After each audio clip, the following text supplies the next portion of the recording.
radio's on and I'm moving round the place. I check my look in the mirror. Wanna change my clothes, my hair, my face, and I ain't getting nowhere. I'm just living in a dump like this. There's something happening somewhere. Baby, I just know that this. You can't start a fire.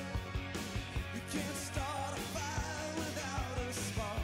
This gun's for hire. Even if we're just dancing in the dark.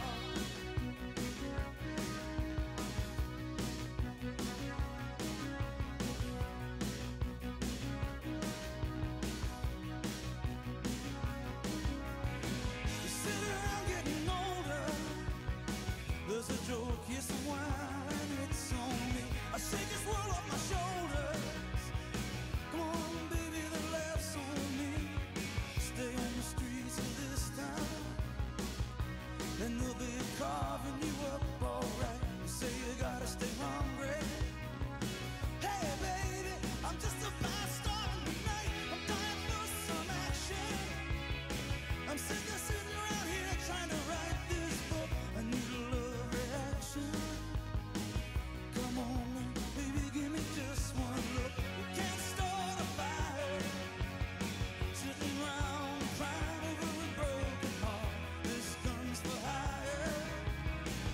Even if we're just dancing in the dark, you can't start a fire. Worrying about your little world falling apart. This gun's for hire. Even if we're just dancing in the dark. Even if we're just dancing in the dark. Even if we're just dancing in the dark. Even if we're just dancing in the dark.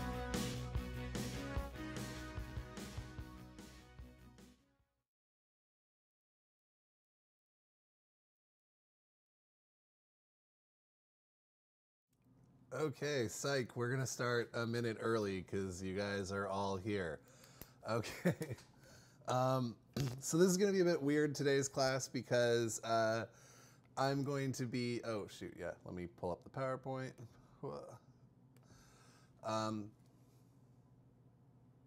There we go. Today's class is going to be weird because I'm teaching with like a 30-second or so delay. So your guys' comments are going to be coming at me a little slower. So here's what we're going to do. Oh, shoot. My chat went all weird. 1 second. Let me fix that. There you go. Okay. If there's any... oh, am I only giving you mono sound? Oh, whatever. You guys can deal with... Maybe I can quickly change it to mono. Actually, I think I can change it to mono. 1 second.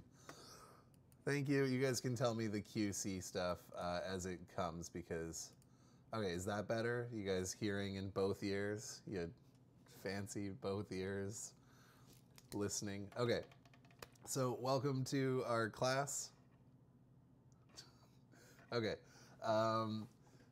Today we're going to be doing pretty well the same thing as we usually do. We're going to review the stuff that you guys shot in class yesterday, and then we are going to review the stuff that you guys made with your subtext assignments as well as your transitions assignments. So a lot of what we're going to be doing is just going through our particular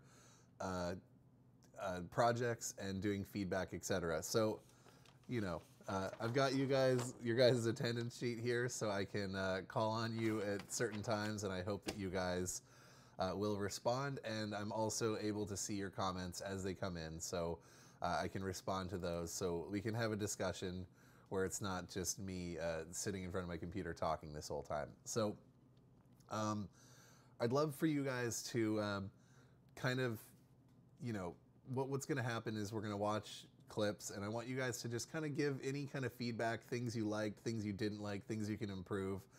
And I would like you guys to all attempt to write in, and if I don't see certain names, I'm going to start to call on them because, yeah, we can still give constructive feedback to each of the films, and class can go on as usual.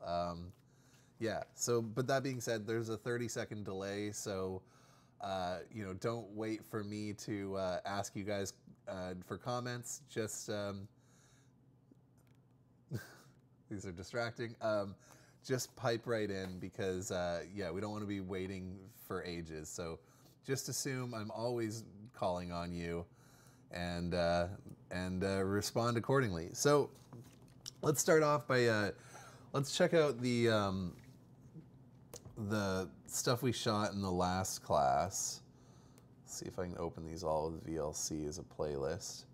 So these were you guys going around shooting transitions. I know that 2 of the groups decided to make a video that stitches them all together into transitions, and that's awesome. I think I've got VLC on here, and yeah, we'll take a look. Now, you guys are actually just watching from the future. Okay, so let's take a look at this first group that did a multi-transition project here. Let me know if it's all playing fine for you guys, because yeah, I can't necessarily monitor what you guys are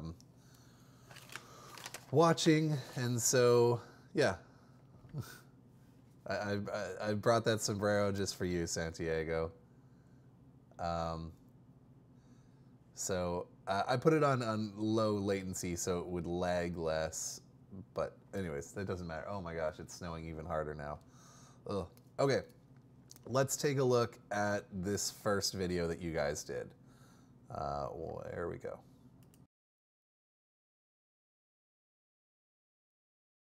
So excited for my first day of work.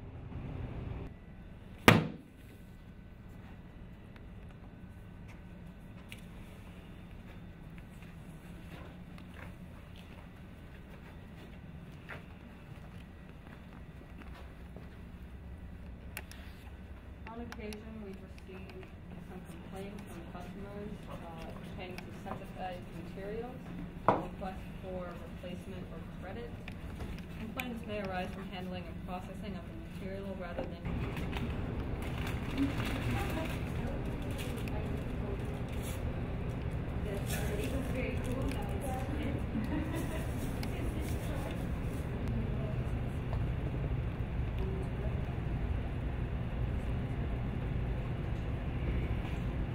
Don't remove the flashlight because she's looking at the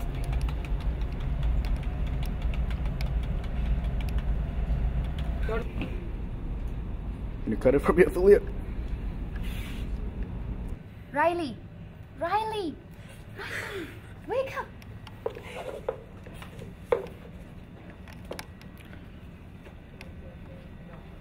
No.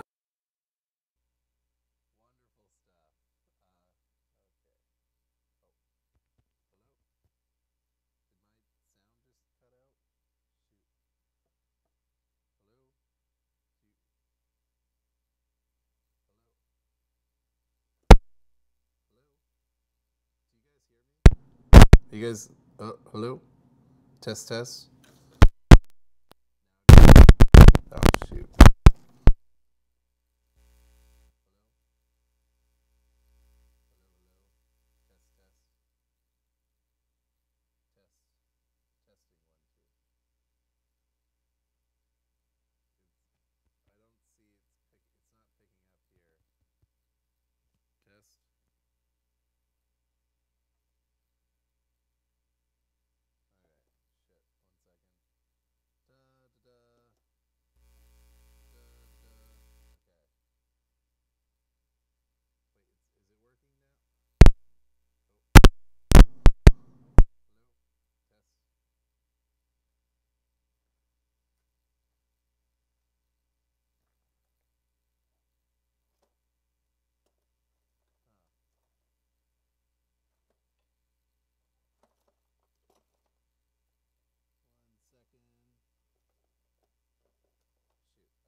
Hello? Okay, so I guess I gotta use a less good mic.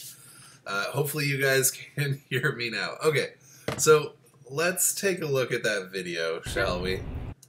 I'm assuming you guys...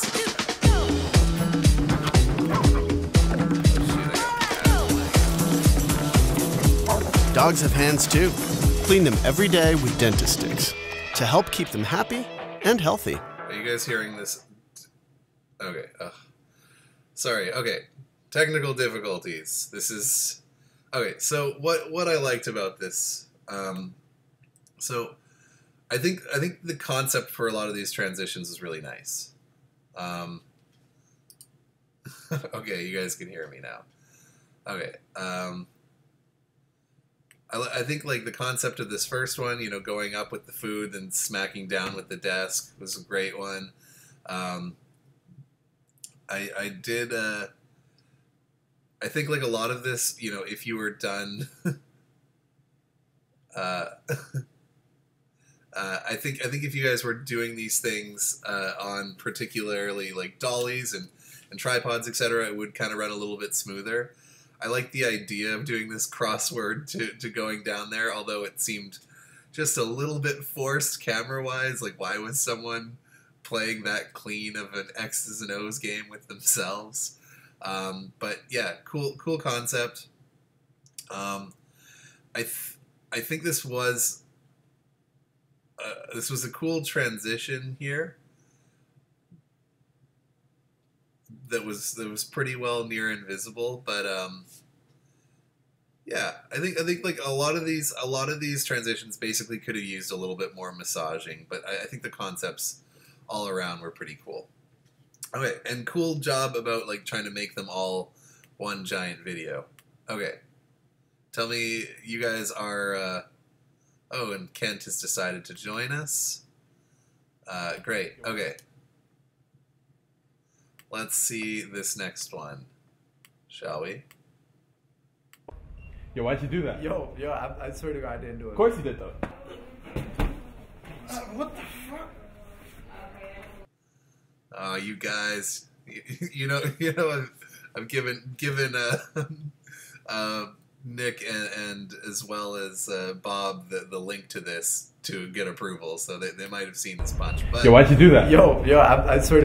So don't do punches in the face. But let's just take a peek at this shot, shall we? Of course you did, though. That was a really smooth transition. I think the only thing that I found a little bit weird about it is that we like all of a sudden go right to like he's still in that moment. But it would have been nice to like go from like a shot like this to like boom, he's like going to bed and he's got a black eye on his face or something like that. Because that is a really cool transition. I think that worked really effectively. So good job, that person. Okay. Ooh, don't reveal anything. Okay. Here we go. Let's take a look at this next one.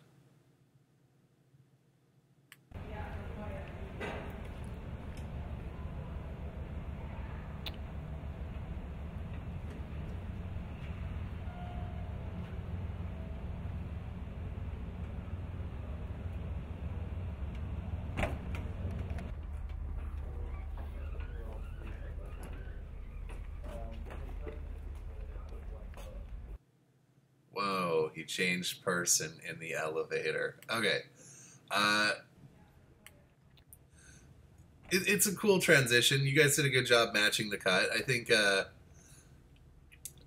like it would have maybe even been potentially cooler if you had a different elevator to cut to.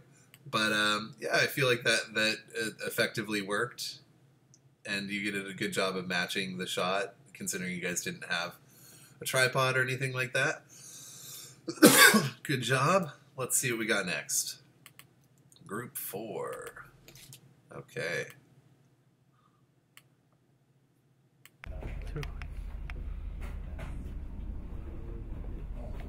Yeah.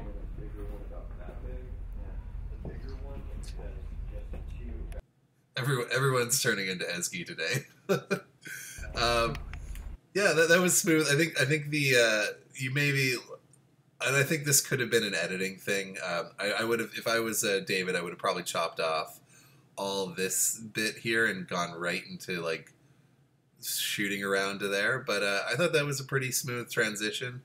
You know, if you had a shape-shifting character, it helped that you had like a similar darkness to pull off of. So good job there. And group 5. Okay. Okay, recording.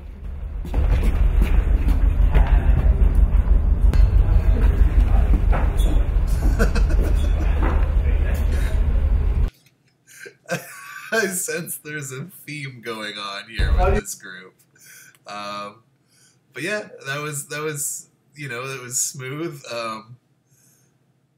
Oh, and it's a change in outfit too. Yeah, that was a smooth transition. I think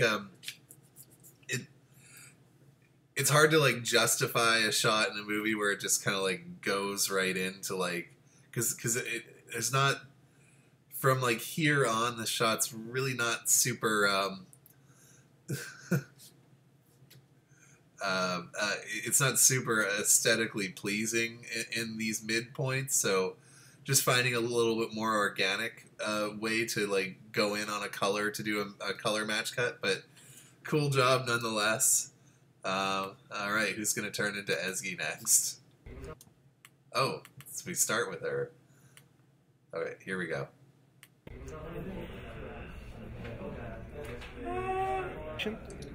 Long. Okay, now. Okay, then what?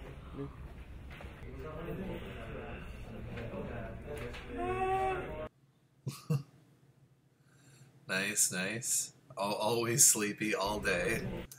It's just the Ezgi show.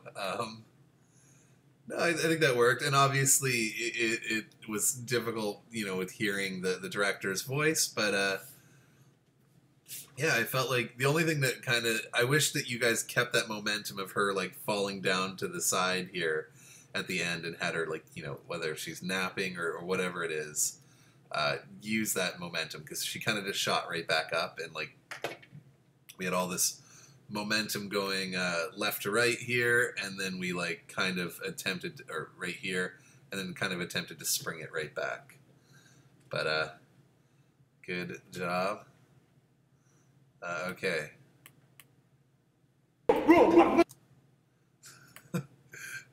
Let's see what this is. Bro, I cannot believe this. Imagine, it's gonna be the best masterpiece in the world. I'm so excited. I'm so excited. I cannot. Dude, give me a hug. Oh my god. It's gonna be crazy. I want to kill myself right now. Picture not believing that this is actually happening right now. I'm gonna have a heart attack. What do you think?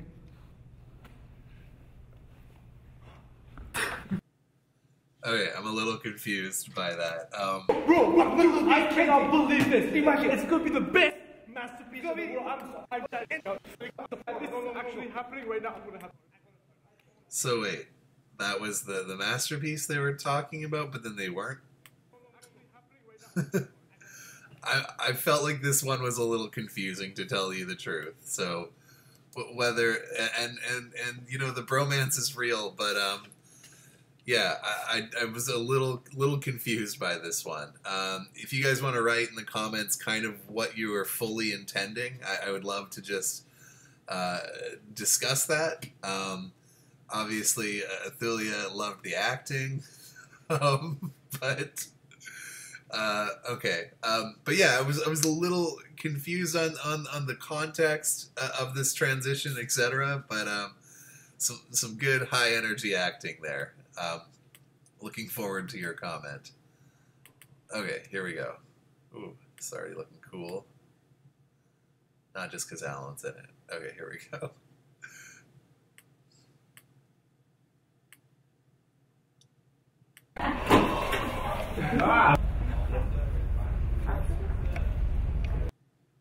That was a cool cut. I especially if you had like the audio of Oh, it's supposed to be a smash cut from loud to quiet. Okay, okay, I get that. With the masterpiece being actually stupid. Okay, I got you.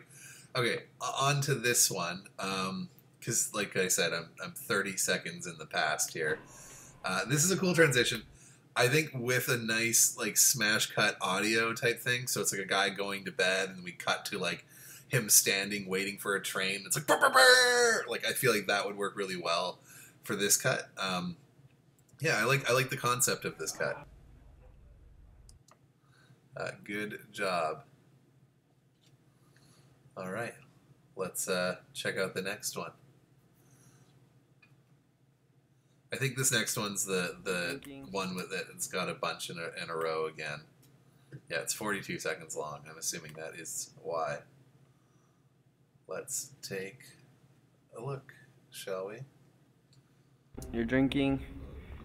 You're drinking. And now.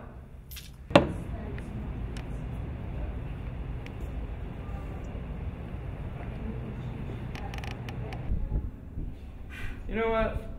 I don't like coffee. Well, me neither. This is just for the transition assignment thing, so it's Like- gonna be fine. Oh. Thing. Oh.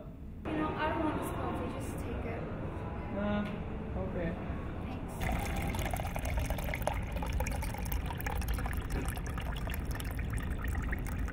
Okay. So, who drank my coffee?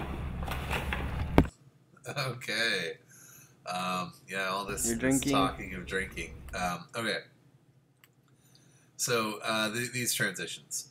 I feel like this first one, I feel like worked really well. I think that the concept of cutting to someone else putting down their cup, just using that kinetic motion of like cups going down, cutting to a cup, going down, nice and easy.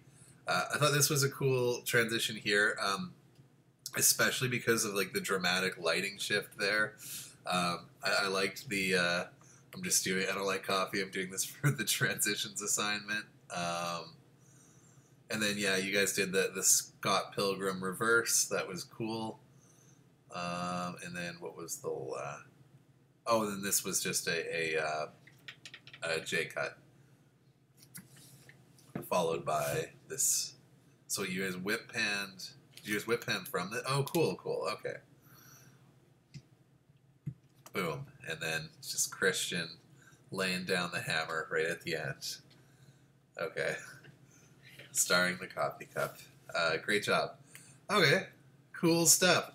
So now's that exciting time to see who did their homework. Or if my internet is working today. That would be scary. Oh, no, I did not. Why is it... why are you covering? Do I need to reopen the internet? Why is that on this screen there?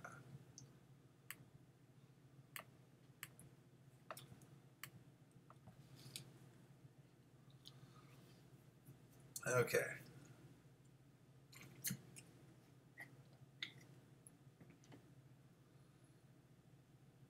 Okay, so did you guys all put them in the transitions folder and do transition and subtext together?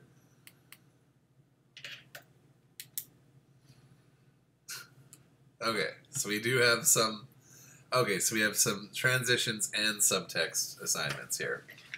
Okay. Let's give them a watch, shall we?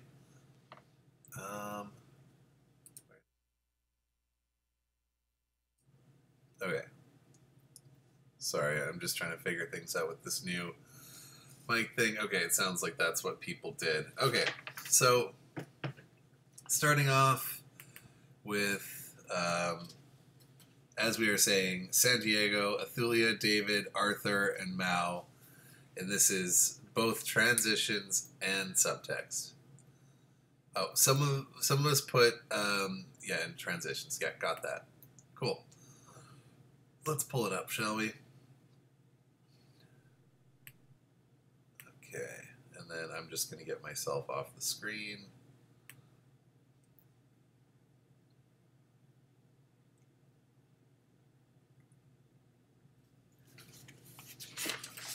So this is Thulia, Santiago, David, Arthur. Wow. This is a big group. I expect big things from a big group like this. All right, let's give a watch here.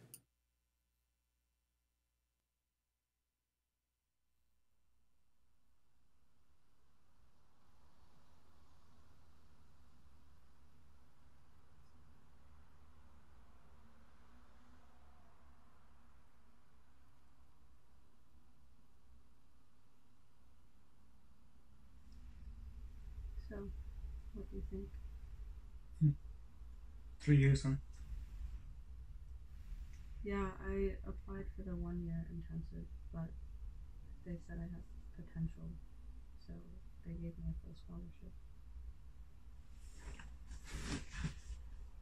That's great. Thanks, Mike. And you know, nothing's gonna change. I'll just be a few hours away.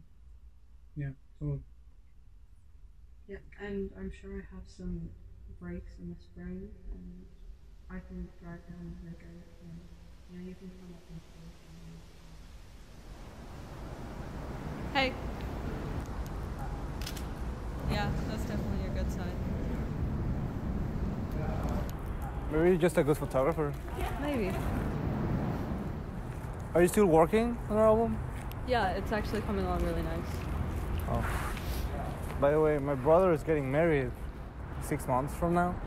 So, oh, really? Do you want me to take pictures of the happy couple? I was actually thinking about inviting you.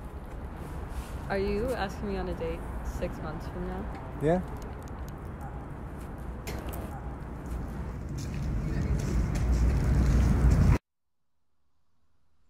Mike. Mike. Where were you? sorry, I was thinking. You know, we'll still have our photographs. Yeah.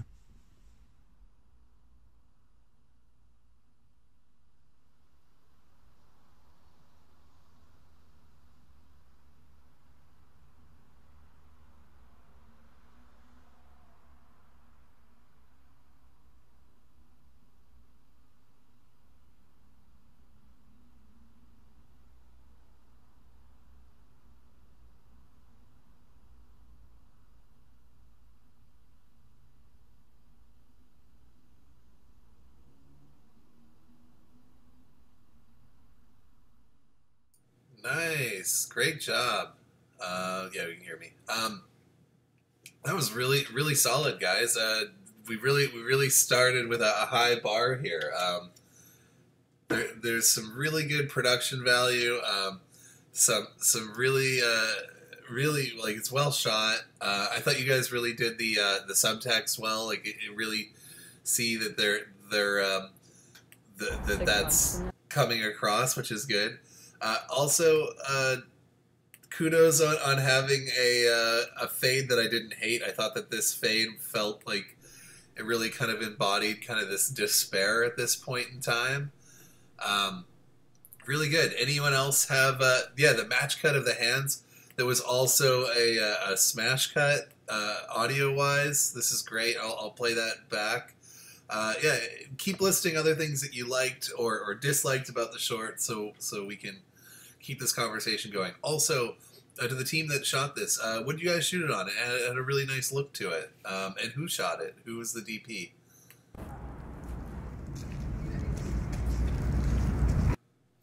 Yeah, that was a really nice little smash cut going from like all that ambience of outside to nothing and their hands a little further apart. But you know, although you guys had so many people teaming up, I really appreciate that you guys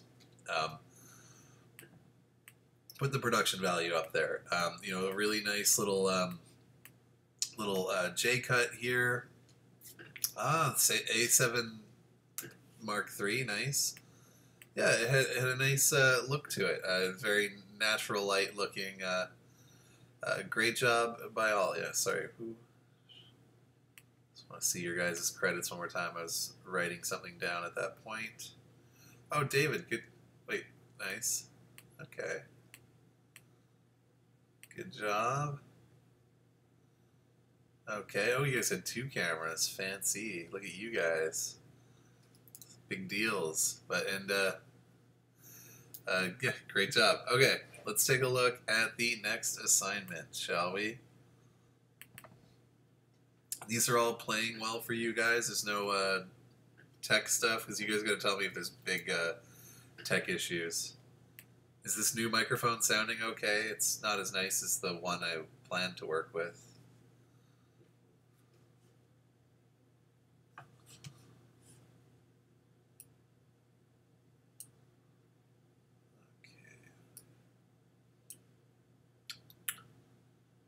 Okay. Test, test. No, it's not working. Okay. Let's take a look at the next one here. So this is Alan and Kenny back together again.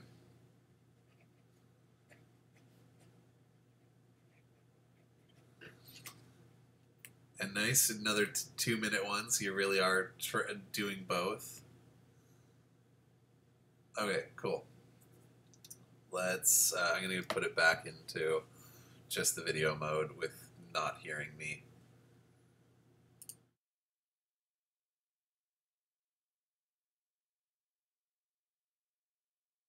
Day for summer.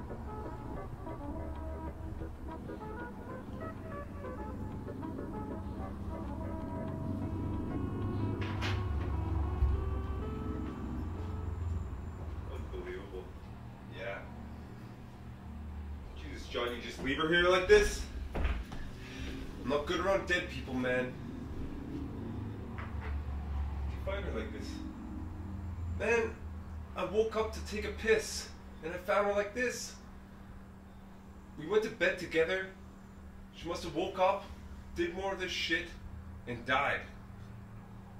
What are we gonna do? I don't know, that's why I called you.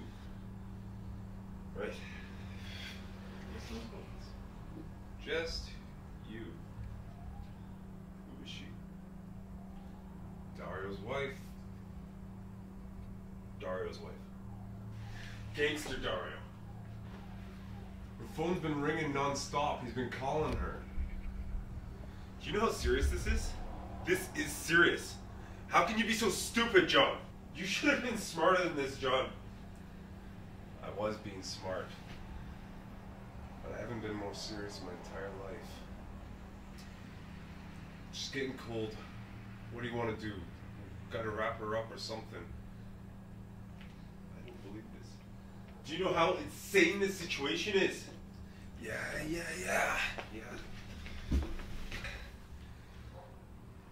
How are we gonna get her out of here?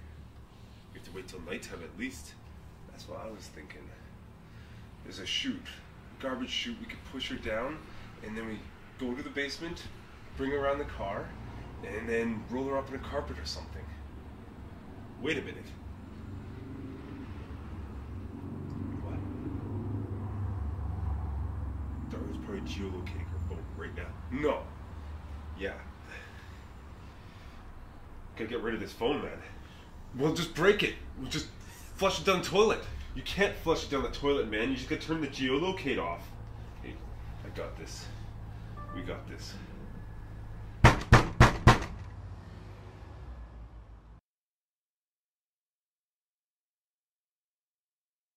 Oh, dang. Okay, good job. So I think you had some nice little transitions in there. I was with you know, your little flash to their plan type thing. That was cool. I think though, I think visually, I think you guys did a really good job. I think this looks good. I'm excited the production value that everyone's putting into this. I do think that a lot of the dialogue still was very on the nose, and that a lot of the subtext subtitles that we were seeing were kind of like, well, yeah, no shit, Sherlock. Because let me just play a few, for example.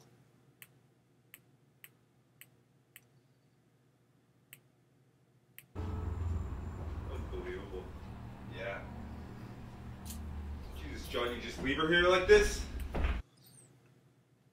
Like, you know, Jesus, John, just leave her like this? Yeah, that's pretty similar to why haven't we... Like, I guess that is... But, like, even the I'm hemophobic, like, he mentions that he's, you know, weirded out by dead bodies. So I think that's... I think that you still were a little on the nose, and I think that even, like, when you said, like, the it's Daria's wife or whatever, right? I think that them freaking out about that would have been worthy of, would have been, like, you could have just built that up. But the next line you said is, oh, is that the boss of the mob's wife? Like, it just was, like, didn't really give the audience much of a chance to take that leap themselves. So I think you guys did a decent job, but I think that some of the subtext was still very much kind of on the nose for that scene. And I think you did have some opportunities where you could have kind of implemented some more subtext, made your audience do a little bit more work. But good job. What did you guys shoot on? What camera is this? It looked good as well. Just making sure you're still alive, Kenny. Okay, cool. And then, oh shit. Okay, let's, favorite child. Okay. All right, let's see what Claudia has brought to the party.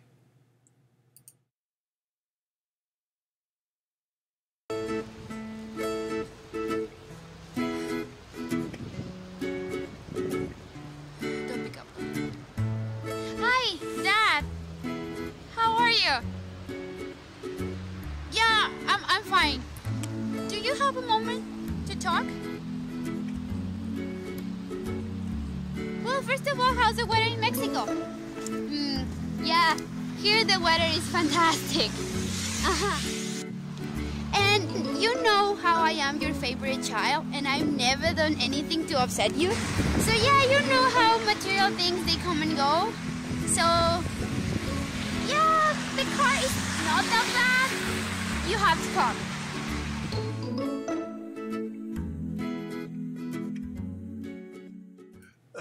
Good production value with using that crash there. So one person's misfortune is another person's opportunity. Really cool stuff that you did there. I love this first transition. Was really nice, from just like going up into the snow to like now she's walking. I thought that was a really good job. Let's just see that. Like, I thought this was like, that was nice. And like what I also liked about that transition, I'm not sure if it was intended or not, is that it looks like a little darker, a little closer to sunset, so it almost looks like there's some time that passed there, and I thought that was a nice touch. Once again, I feel like this one was a little like forced on us as an audience member. It's hard to do those ones right, like to make it really seem justified, not that the camera's like, I gotta do a transition. But yeah, I think you did a good job with the subtext. I love, yeah, just the slow reveal of the police car and the truck that's over there. I think that was a great job. Yeah, really good job. Anyone else have any comments about Claudia's project?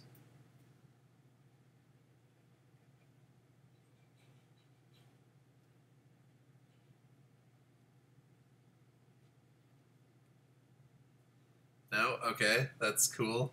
I guess it's been a half hour. Oh wait, did we lose audio again? No. Okay, we're good. All right, here we go. I'll get the next one ready. If you guys have comments for Claudia's, we'll bring it back to that. Or car puns too. Gotta be more carful. Oh, terrible.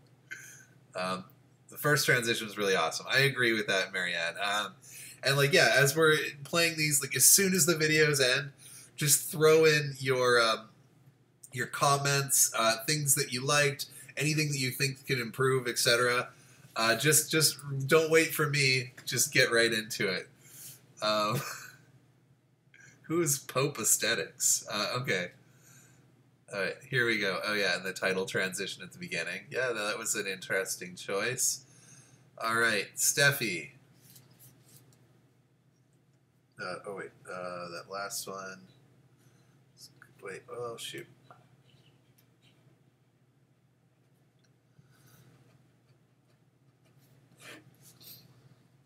Okay. I guess we got 6 seconds to count this one down. Yeah, okay, so we're gonna watch Steffi's now. Let's.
All right.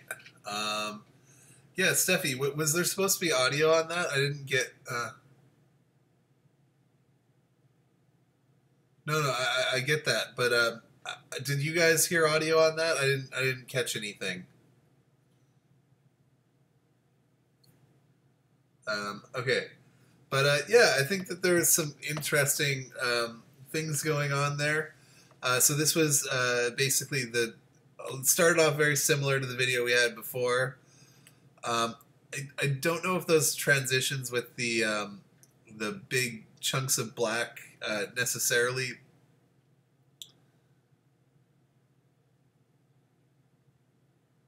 Okay, so none of us got audio on it. Okay, so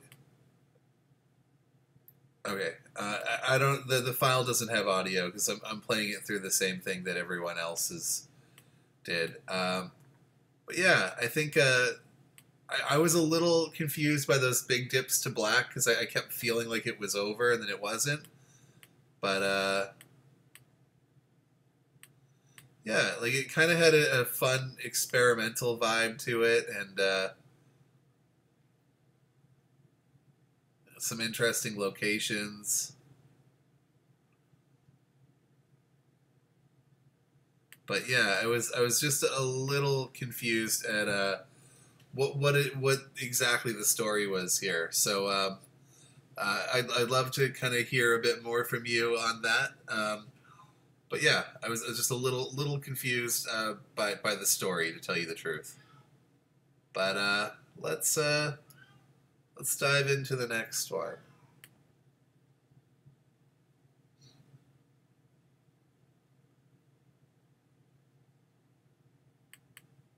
Okay.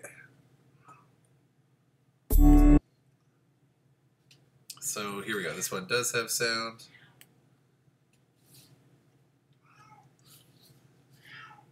The cat is harassing me. This is just great. Do you want to sit up here, Michelle? Okay, come here. Come here. My mic. Okay. I'll shut her up. This is Michelle.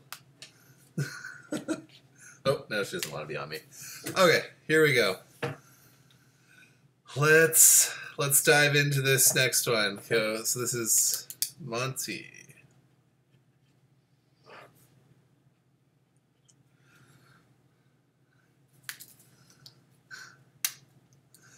All right. Actually, Michelle is a boy. No, I'm kidding. I just showed you the cat. Maybe you're not at that bit in the past or the whatever. It's all good. Let's jump into Monty's here. This cat's actually kind of evil. I might tell you the story of this cat at one point in time. But here we go. Let's hit play, shall we?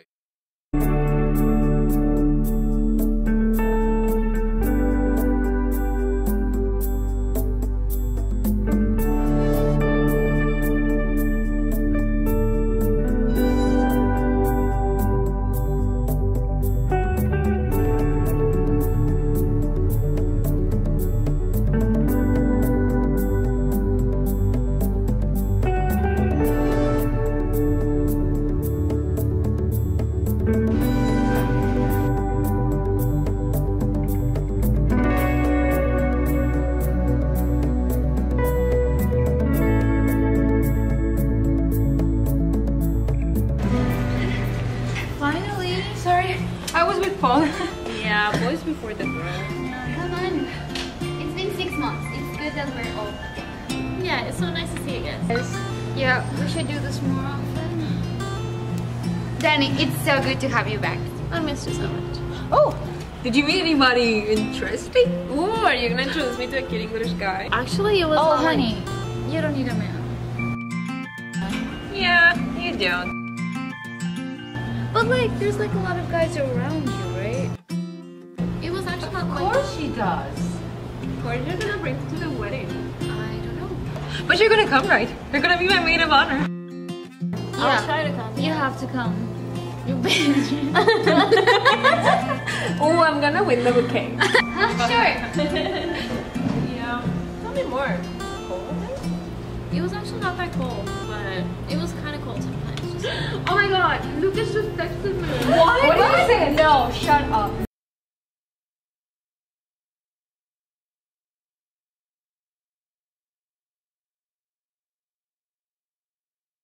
I don't know what's happening. Let me just refresh this page. Sorry about that.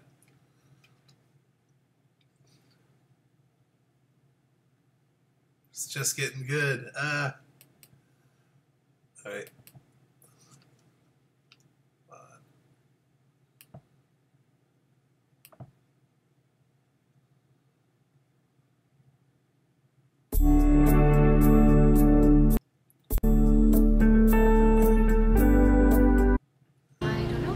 But you're gonna come, right? You're gonna be my maid of honor.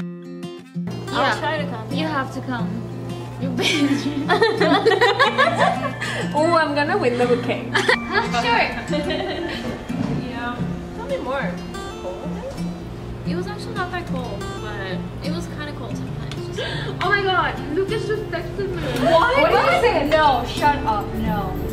Oh my god, it's so interesting. Come on, show me. Yeah.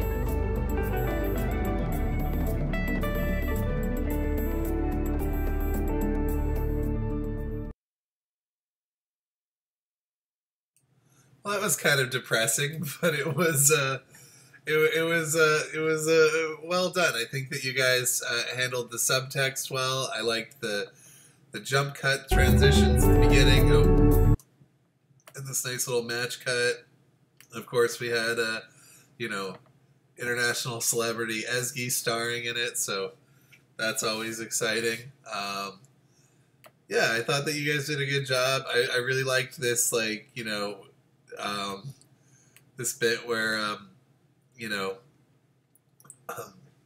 Ezgi starts to open up and Prithi's just, like, on her phone. It's like, I don't care, and, like, that was nice.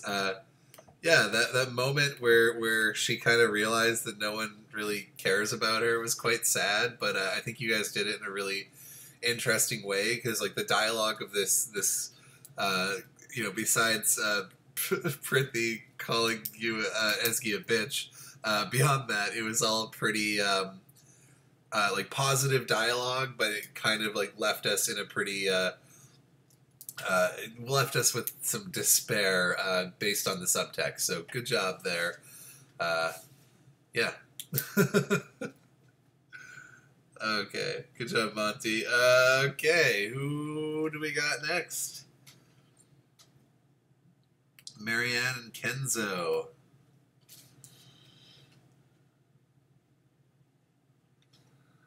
Yeah, no, and good job shooting, a six-hander or whatever that was. Those aren't easy, and I think that you guys did a good job of kind of making that coverage work. And yeah, I already know I'm gonna like this. Okay. Let's see. Oh, why am I 40 seconds in? Here we go. Here we go.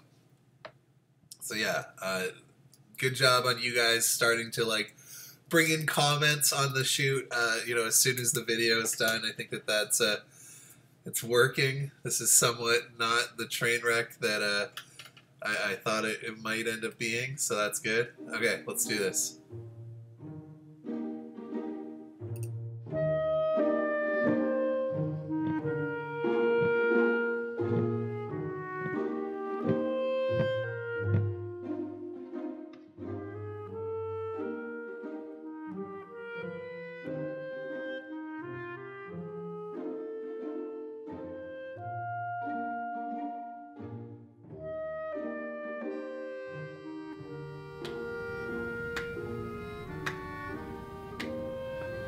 $99 and $1,000.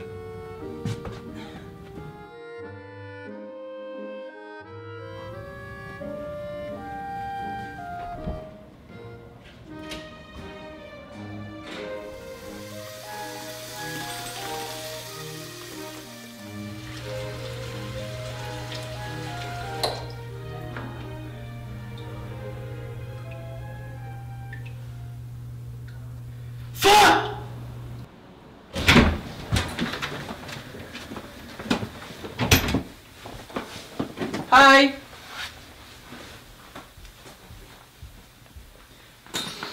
That smells good.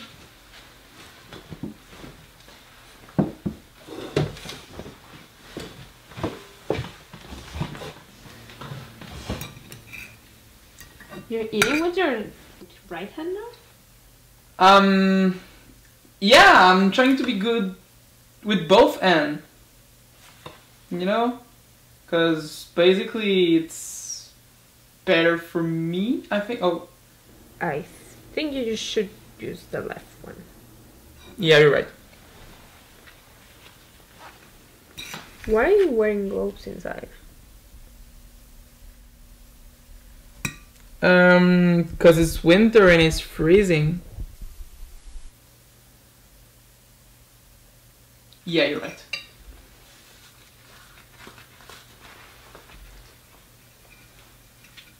What happened to your hand?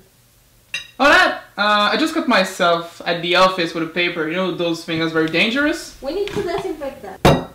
Oh, no, that's... Okay, you don't need to... Give me your hand. No, you don't Give need... me your... No!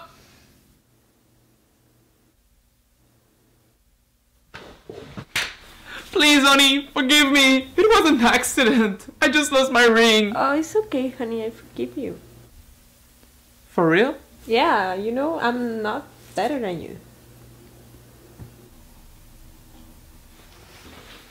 Oh, it's okay, honey.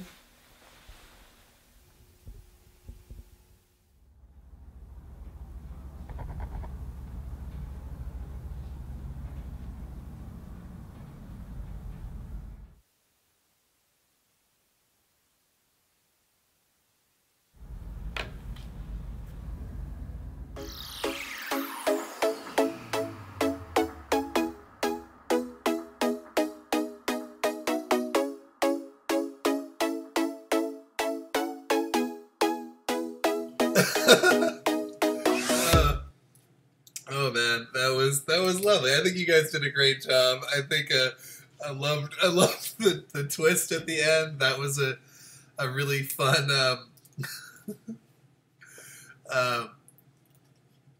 yeah, that was a fun little twist at the end, and good eye with those Deadpool salt and pepper shakers. But yeah, I think that there's a few times where the subtext clearly wasn't there, and you're just like when he looks at the yeah, the I'm bored, that subtext was there.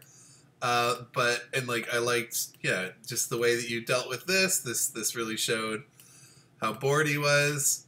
But like when we saw the clock, you know, like how do we know that he still has 6 minutes left? Like I feel like who gets off at, you know, 12:20? It seemed a little bit. I feel like if you're like looking at someone, like looking at a clock, and you know it's almost time to go home, I would have probably made the clock be like 4:45 or something like that, because then that makes sense.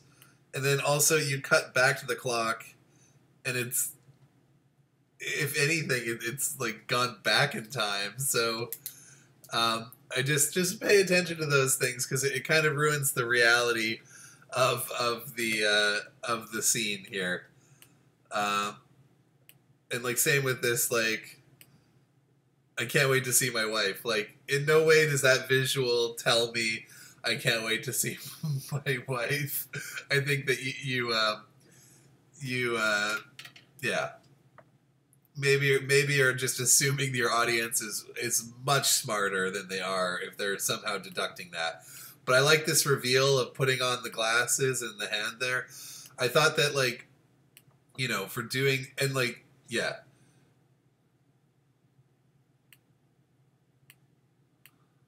I thought like even this you know, this transition was done pretty smooth. Even though we were walking into his crotch, I thought that worked well. But like, let's stop at the bathroom before. Like, we have no idea, if we didn't go to this school, we have no idea what this building is, what room he's going into, etc. I think that you just are assuming a little too much context. So if someone's going to the bathroom, we might have to see that there's a toilet in there, or that there's a bathroom sign, etc.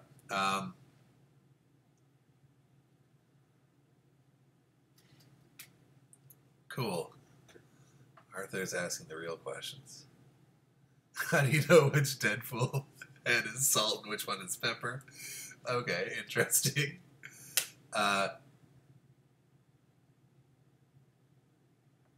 Yeah, I thought that focus transition was an interesting one, and I liked how you turned that into there. And yeah, this was nice. And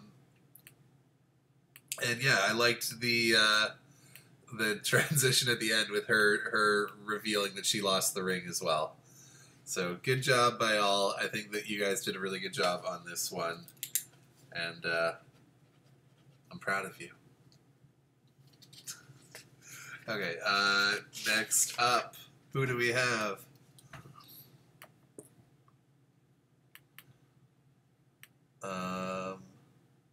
Yes. Why? Manuel, Louise, Brian, Sebastian, Gabriel, Claudia.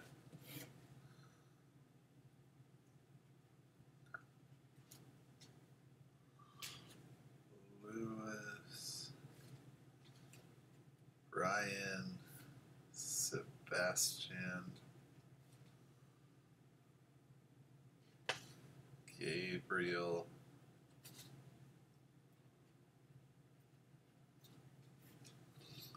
Okay.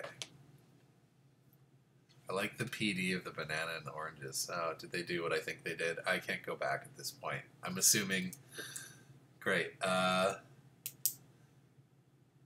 Cool. Nice. Okay, let's jump into this last one. Let's see what you guys did.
Okay, there we go. Now it's over.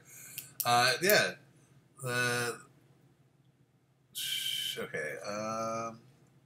Yeah, there's some good transitions. I think that, yeah, a lot of the ones that you guys did there, I think, like, transitions-wise, I thought these really worked. You guys did a really good job of making those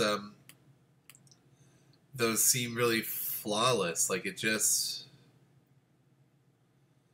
Yeah, like, now that I know to look for them a little more, but, like, yeah, I thought that they even just kind of going into that to, you know, his hair. I thought, I think, and then, yeah, using that, like, kind of gunshot sound was a really nice transition here. Although I did definitely think he got shot. Yeah, I think that these transitions all worked. I think, I think the subtext was essentially there. I think you guys were, like the last one. It's like, okay, well, I don't know if your audience can look at your images and assume, like, why am I feeling like shit every day? But I think that we can know that this guy is definitely going through a real tough time. You know, is full on #sad boy. That was, I honestly, I think there's a good message there and what have you. And we can see that, like, there is a lot of despair that he's going through, and there's a lot on his mind, and he's not present in that moment. He's in his head, and I think that you guys did communicate that well. But I think that, like, a lot of your kind of subtext things, it was a little harder to, like, I don't think that your audience would have exactly been like, oh yeah. And then at the end, I think the last bit of text went a little too fast. Also, you crossed the line there. But yeah, good job. But I think that is, like, an interesting theme that I'd love to see you explore more, because there's a lot of people who do suffer silently from mental health issues, etc. And yeah, I think that it is a worthy idea to pursue for film further. Why is that not? Hello? No, it's not. Hello? Oh, okay. I got my H1.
I'll go back to this sounding one. Because this mic should, in theory, be much worse. Are you sure this one is worse than...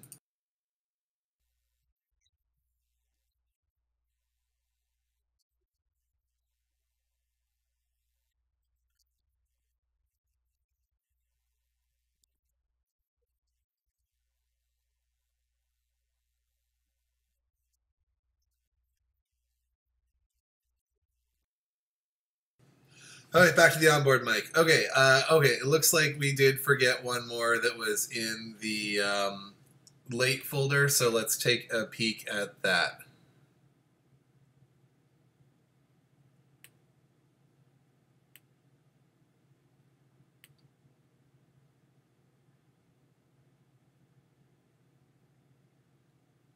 All right, apparently this is better than the lab. I'll have to investigate that. Yeah, I'm going to the late assignments folder. Okay.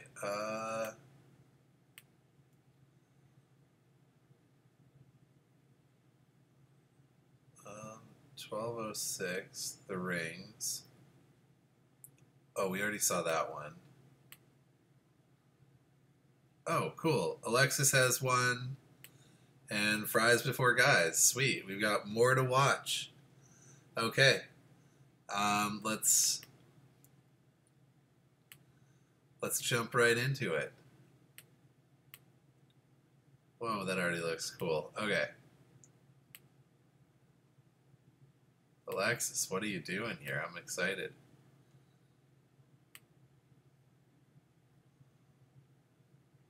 Okay, is this gonna work? Oh, sorry, let me take myself off the screen. You guys don't want to see my dumb mug while we watch this. Okay.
Nice, good job. There was a really interesting imagery throughout. I think like a little similar with the subtext. I felt like a lot of the times there's like, I don't know exactly how you would get to that conclusion, but I thought your transitions were really nice and yeah, really interesting imagery. Like I love this first cut there. Did you shoot this? Like, tell me a little bit of the story behind shooting this, and like, did you have an underwater camera? Tell me a little bit about this this process. Alexis, whenever you have a chance.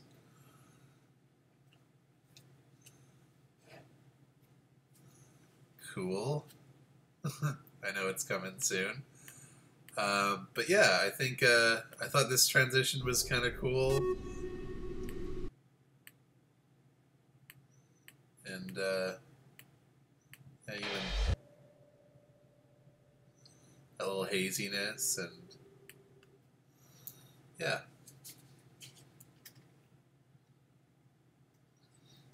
GoPro and a Sony AA2. Nice. Yeah, let's and of course, oh, so we have it with subtitles and without. Fries before guys. Something I say all the time. Okay, here we go.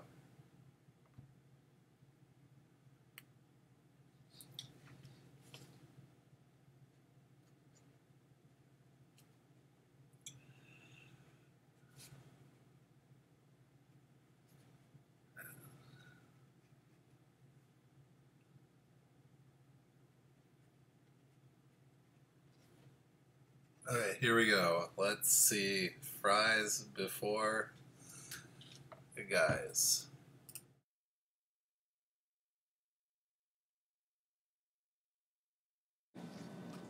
So, you've never tried this before? No, is it good? I mean, if you like spicy food. If it's not too much, then yeah. Oh no, it's the perfect amount. Well, that's good because mine can use some spice. Isn't it the one that you order all the time? Yeah, that's why I'm bored of it by now. Maybe you should start ordering something new. Oh, I think they messed up my order. Maybe they gave you someone else's food? I'm just gonna try Uber Eats. Oh yes, you should try that.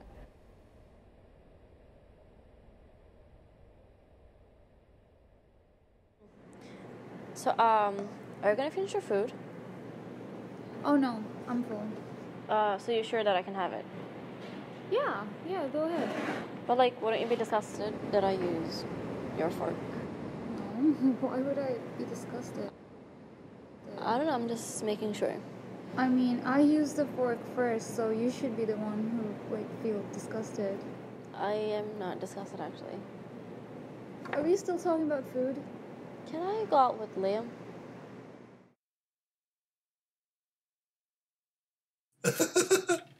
Oh, that was... especially the imagery of the fork. Oh, terrible.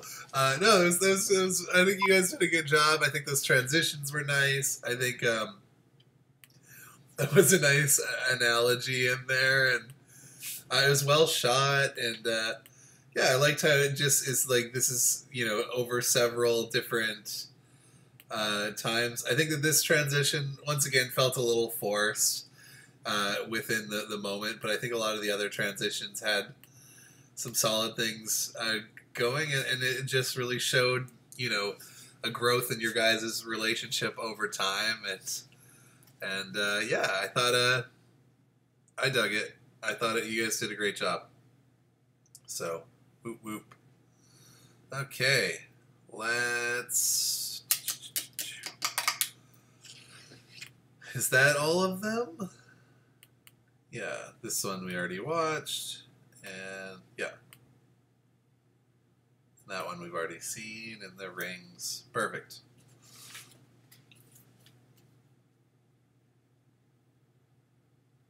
I don't think... I think the interlacing is a stream thing because it's playing off of this computer. I don't think that it actually had an interlacing problem, but I could be wrong. Yeah, I think that that's just the layers of, like, I'm plugging my PC into my Mac to do all this. If you guys haven't figured out the technology and my dank streaming skills. Okay, cool. Let's tackle the fun stuff. Okay, so I just want to take a little quick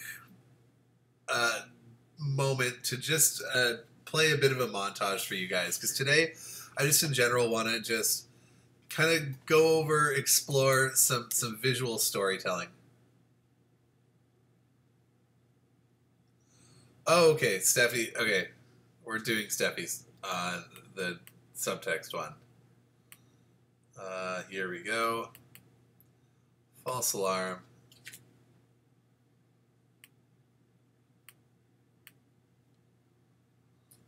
Let's see this.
Nice.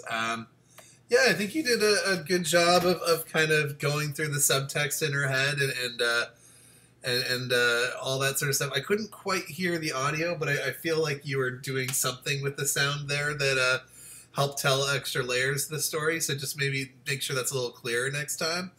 But yeah, I thought that you did well with the subtitles. Just make sure that they all fit on the same page, because sometimes they went a little off. But yeah, it was nice to kind of see what was going on in her head during that, and yeah, good job. Okay, so now we'll delve into the class itself. So just to get us into the right mood, because today I want us to just kind of look a little bit at visual storytelling. I think in general we kind of get lost sometimes in maybe the dialogue, maybe in just like oh, let's just shoot this in my friend's boring apartment, it'll be fine and stuff like that. And I wanted us to just look at a little bit of iconic imagery, some good storytelling imagery, and to really think about when you're composing your shots, how can I tell this story in this shot? So there's this montage that someone released last year that I really dug about the best films in 2017. And I just want to just play like 3 minutes of it, and I want you guys to just realize that all these great films have something in common, I think. And I think that every clip you see in this, you can tell a whole bunch about the story. What characters are thinking, what's going in their head, why they're doing what they're doing, what is happening in that moment, etc.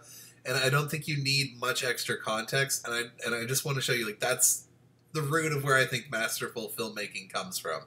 So let's just watch a bit of this montage. We're not going to watch the whole thing, but I just want you guys to look at some of the imagery and really look at, even though you're only seeing a 4-second clip of a movie, you can tell a lot about the character, the situation they're in, how they're feeling, etc. With just well-shot imagery. So let's just take a peek at some of these clips.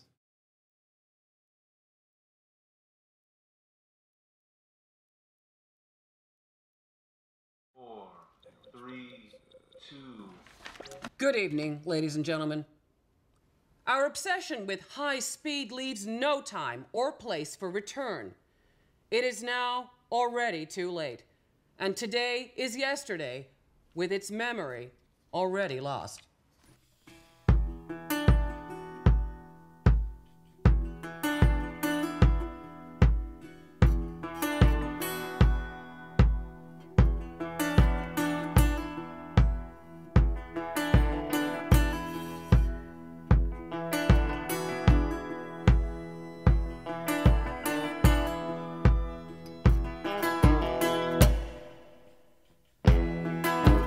Listen to the wind blow.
competition. Okay, cool. That's enough of that. But yeah, and this is just one of those clips. And yeah, that interlacing thing looks like it's just from the stream transition. Anyways, okay, that's enough of you. We've done that. Visual storytelling. Okay, so I just thought that was a nice sample because I think there's so many shots that tell you so much. Like I love that one in Okuja where they're sprinting away from the hippo monster thing, and like that girl's trying to take a selfie. Like there's so many great moments in that montage that you could just drop in a frame and know the so much about the story. And it's not always where's the most beautiful place to put the camera. It's like where can we put the camera to tell this story in an interesting, engaging way. And so I want to just look a little bit about with a few different film examples, documentary picture examples, and just look at photos that can tell an entire story. So yeah, so I just want to like start off by just taking you through one of the scenes that I for me was one of the most interesting bad visual. Like I think that this shot is not aesthetically pleasing, but I think this is one of the most brilliant shots I've seen in cinema. And I remember when I did see it, I was working in a video store and I was just blown away. So I just want to talk you through the situation of this this image I have here. So the film is. Can I get an arrow on that screen? No, I can't. Can I on here? Oh, yes, I can. Sweet. Okay, so the film is Sympathy for Mr. Vengeance. It's a Korean film, and cool. It's a Korean film, and there's this scene where our protagonist in the film, this blue-haired guy, is deaf, okay? And he's just kidnapped a rich person's daughter, and unfortunately his sister has just died, and so he's doing a little tribute to his sister who just died in this movie. And it's a really sad, touching scene, but what makes it really interesting is while this is going on, the girl that he's kidnapped falls off this dock, and she can't swim, and she's screaming for help and slowly drowns, while we just get to see this guy in the foreground mourning. And what particularly drew me is this is the most engaging scene in the film. It is a horrible scene to watch. It's incredibly uncomfortable. And through it all, our subject is out of focus, and we are just barely hearing the sounds in the background as this girl like struggles and dies, and we're seeing this guy mourning his sister. And I just thought it was just such brilliant storytelling. There's multiple layers to it, and it just showed, as Roger Deakins once said, that a cinematographer's job is not to make pretty pictures. It's to tell the story. And it's not always about making it aesthetically pleasing. And I think that this scene was one of those ones that really woke me up. At least I can edit at home and don't have people screaming or talking too loud in front of me. Okay, well that's good. Okay, so I just want to take a look at some iconic imagery. This is going to be tough because we got this 30-second delay, but as soon as you see the image, just write out what thoughts come to mind, etc. So some of these are pretty iconic, famous photos, and I just want us to really analyze the story behind these. You don't have to be right about what the story is in this particular situation. I want you guys to just just kind of almost guess the story, because that's what we have to do when we're watching a video, right? Is whatever context the filmmaker gives us, that's all we get, and we make sense of that that image. So this is a very so I just wanted us to like just take a look, sit back, appreciate the art of a good image. This one, obviously, just a really nice juxtaposition between war and peace, and it was iconically even homaged in the film. What's the movie with the superheroes, the Watchmen, opening credits, and I just think that this is there's a reason why these are all iconic photos. Think about watching a feature film where the first thing we do is we see this photo here, this video here. We got these kids. We can see the expression on their faces. It's not so much about what they're rolling down the hill that they're rolling down, or what they're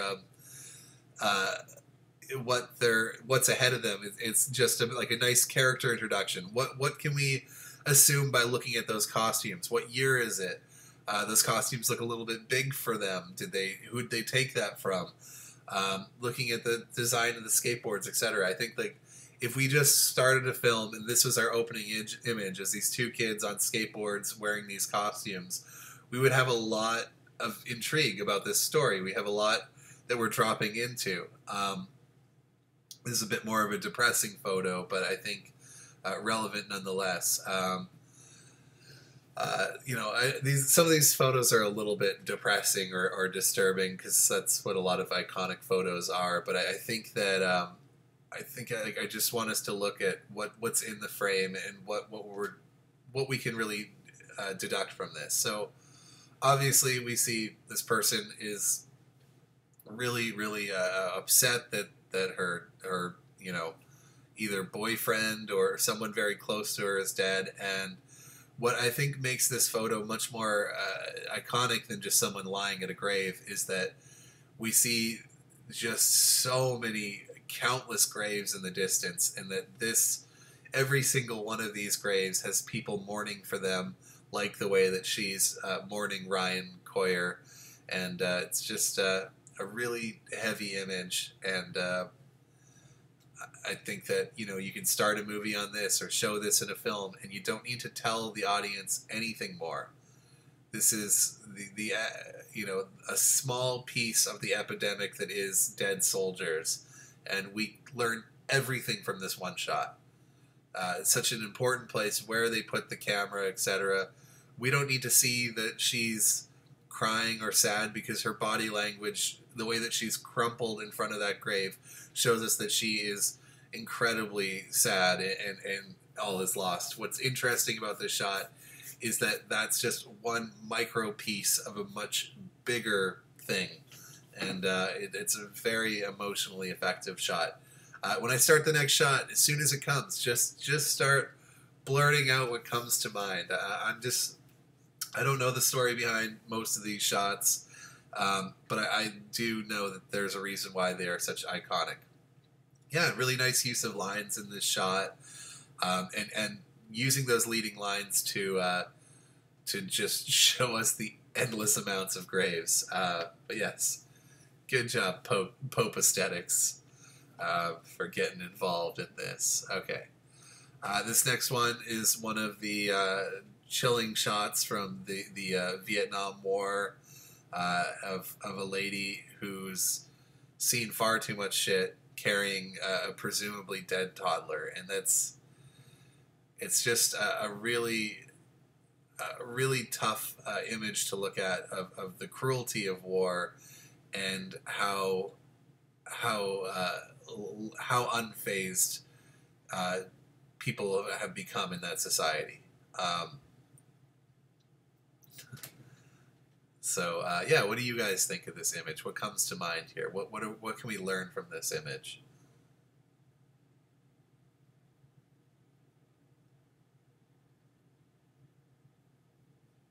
Cool. Gotta love this 30-second delay. What do we think of this image? Mao, I haven't heard from you at all. What are your thoughts on this?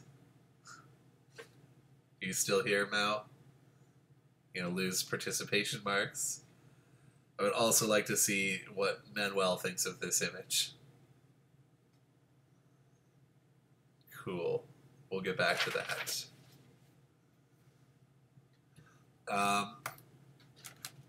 This one I particularly like because this is, Francis Ford Coppola in the height of his directing, and still... Okay, Mao's got something there.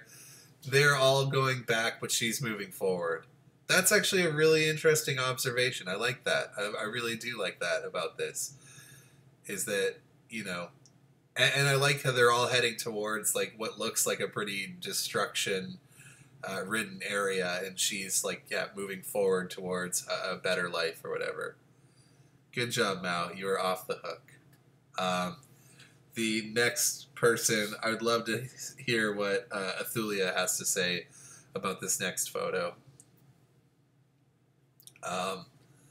So yeah, Francis Ford Coppola. The thing I like about this is maybe it's because myself, like when I do casting, I love at the end of it to sit on the floor and spread out the headshots and really examine them, how they stack up together when I'm thinking about my casting at the end of a casting session.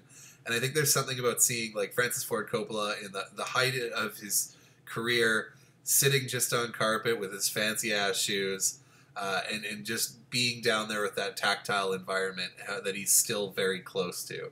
I don't know. It's like a very humbling photo. Just seeing anyone kind of sit on the floor because they chose to, and they're not doing yoga or some shit like that.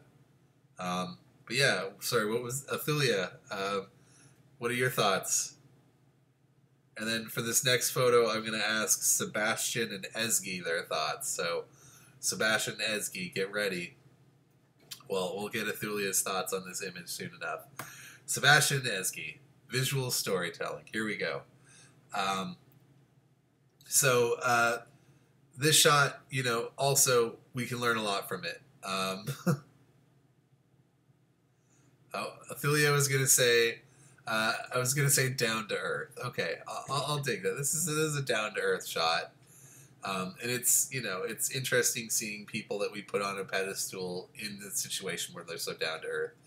And Sebastian says somehow he sits like a mermaid. It's an observation. There's no wrong answers. Yeah, there we go. See, this is great. You guys should all be discussing. I like this. Pope Aesthetic says, especially considering that there's chairs behind him and he's sitting on the floor, it has a lot more impact.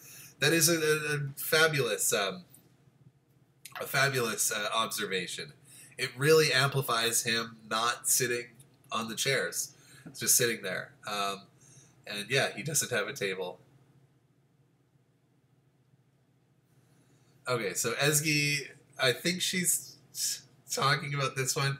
So yeah, let's hear your guys' thoughts. I like this. And carpets are comfy, Marianne says. Like I said, I don't want this to be a wrong answers class. I want us to just look at what we can decode from these photos. So this is passion over comfort. I think we're still talking about the last one for Francis. But yeah, this is this moment. You know, what do we know about this kid? Is this kid maybe homeless? We don't know, but I love that in this moment, these two young creatures, both a cat and a kid, are just bonding over music in a way. And I think that this would be absolutely an engaging first shot of a film where I'd want to know more about this world. You know, you could assume you're somewhere probably not in North America with like the Vespa in the back there and the old architecture.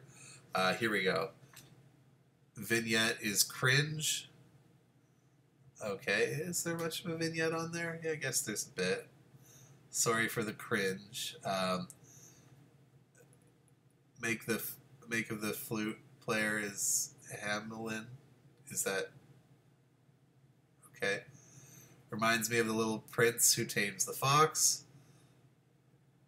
I think the cat is his public, but if animals can appreciate art, anyone can.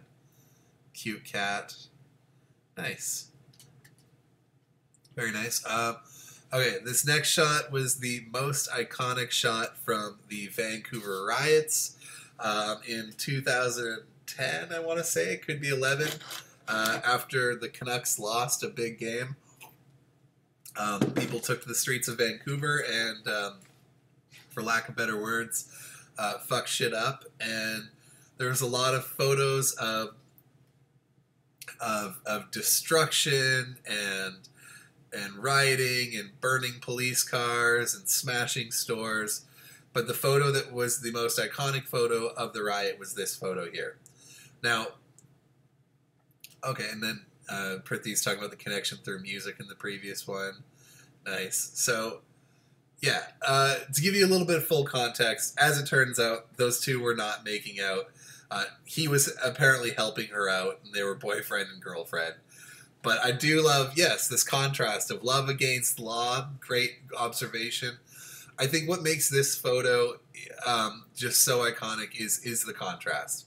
There is two things really fighting each other here. We got like police and riots, and then this couple that looks like they're making out in the streets, right? We have love versus hate, love against the law, and you know, everyone wants to have a connection, Alan says. And yeah, it just, and like you know, this love before war, or maybe finding love in a hopeless place. There's a reason why this this imagery works so well, and a place for us to dream. Placebo. Okay, interesting. And so there's a reason why it went super iconic. This contrast ratio, 64:1. Okay. I don't know if it's that intense, but sure. I love this. Yeah, no, it's a nice contrast of emotions, that last one. So this is our next photo. I don't know the full context of it. Oh my God, Alan, we're smashing Louis Vuitton store. While people were smashing the Louis Vuitton store, this guy is smashing something else. The haze of tear gas always makes for good pictures. That's actually, there you go, with the production value thing. Human nature. Okay, so let's talk about this photo here now, this new one that we got up here. What I like about this is, if I was to describe this in one word for myself, I would say I would call, if I was to describe this photo, the one word that comes to mind is compassion. I don't know if this dude and this dude are on the same team. I don't know what the context of this war situation is or what have you, but what I can see is there's another human being looking to a human being and goes like, you know, this guy could use a tea right now. He's lying down, he's on his knees, and like that would be a pleasant thing to give this person. And I don't know, I almost like to imagine that they're on opposing sides, because I just think that this is just such a pure look at human compassion, and this photo I think is a beautiful look at humanity in general. What do you guys think? I don't hear any thoughts yet. I'd love to hear Gabriel's thoughts on this photo. And Christian. I don't even know. Have we heard from Christian at all? Christian, I'd love to hear what you're thinking right now.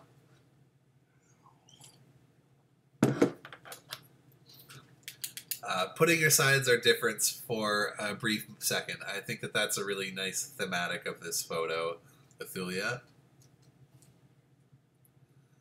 Tea helps you aim better. Okay, just going right for the humorous approach.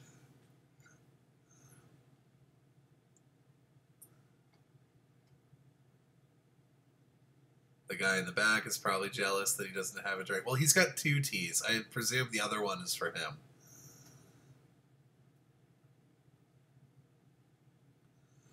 Oh, Christian is Pope Aesthetics. Okay, I have heard from him.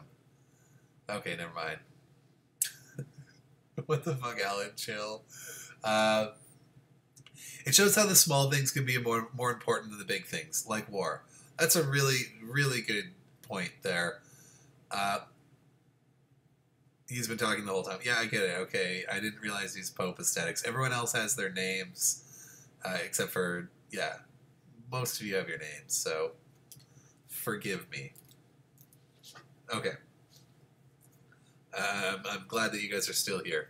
Okay, this next one. Yeah, it's hard to go rapid fire on this, but a plot twist that was poison. Actually, that's a very, like, so like these are iconic photos or whatever, but you know, a lot of people steal like artists, like in Watchmen or whatever. But Francis, that's a great moment. What if you did recreate this moment in a film, and then these people end up dying of poisoning? Like, that is a really interesting thematic where you kind of backhand this whole compassionate moment. I think that's a wonderful idea. It's sick that that's what you think of that photo, but I think that's a really interesting idea. So yeah, here's this next photo. Okay, let's talk about this next photo here. I think that it's just this really,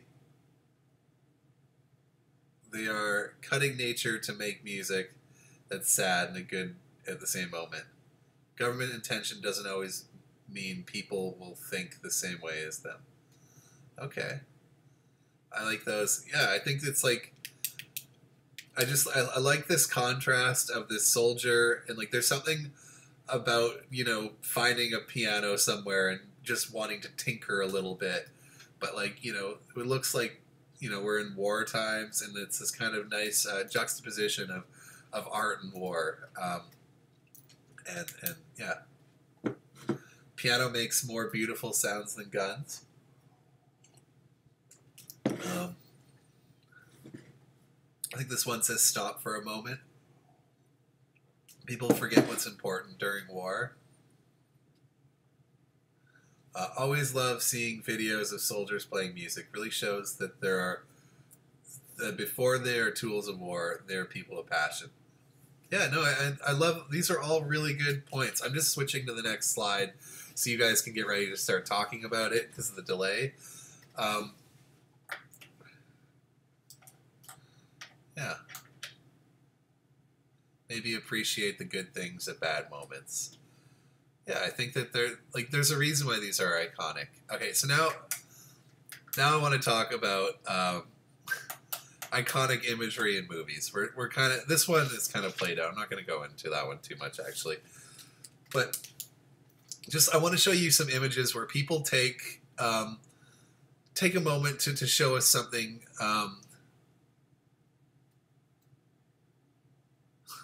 Yes, say what again? Just images in movies where people really decided to do something unique, because I think that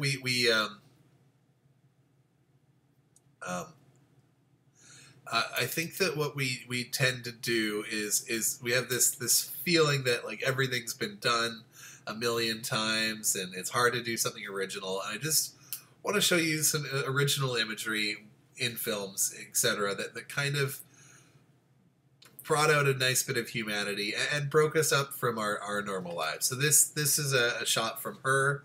I just love that it's taking traffic cones, which are kind of things of law and order, and very much putting them on your head and being playful with them. But I think that this is for like just a meet cute sort of like date-ish or 4 a.m. moment. I think that this is a really cute one. This is more interesting than people just sitting down at a park drinking, this idea of like, hey, let's fight with these cones on our head. And it's an idea that like I don't think I've ever come up with, but I said but I think that this is I don't know, I just thought this was a really cute moment, and it's hard to like have interesting like date like cute moments. Yeah, I know people have stole traffic cones before, but I've never seen them wear them on their heads and like, try to fight each other. I know I showed you guys this image in the first class, but I really just think that, once again, I'm going to spoil Shawshank Redemption if you haven't seen it, is this idea that like, this is the big reveal that Andy Dufresne has been digging a hole the whole time. He pulls back this poster to reveal it. And instead of cutting to a shot of the hole, then cutting to a reaction, we have this shot that tells everyone's reactions to the hole. There's both the subject and the reaction in the same shot. And so it's a very effective shot because it means less setups. And it tells us everything we need to know in that moment of how each character gets a chance to react to that. Him is like, oh my gosh, I'm ruined. Someone broke out of my jail. Morgan Freeman's like, that crazy mofo. I can't believe he did this. Like, he's almost like excited and surprised. And, the guard, Yeah. And then for that last one, Claudia says, when you can't be crazy, be yourself and find someone to be, when you can't be yourself and find someone to be crazy with. Okay. Might have read it in the wrong context, but yeah. So yeah, I just wanted to show you guys just in general. I'm going to mainly flip through here of these shots that tell us everything we need to know in this moment. This moment from The Graduate, by shooting, an under the knee pit shot. I guess you would call it a knee pit. There's something about we see she's in a seductive pose and how he thinks of that seductive pose all in one shot. We didn't need to put in multiple shots in there. We didn't need to show her being seductive and him being like, what? We just got everything in this one moment. And I think that there's something nice about the economy of this shot, but there's also something nice about how it tells the story in a unique way. This nice iconic image at the end of Fight Club where you got this two people holding hands in a moment where they're surrounded by destruction and fear. Or, Close Encounters where we're seeing these things, what it's like for a spaceship to arrive from the perspective of a little child. Adding that extra context in it and how this little child feels about this shot makes it a lot more interesting. And then, who could forget, I got the wrong, who could forget this wonderful shot at the end of, what was the movie? Losing my mind.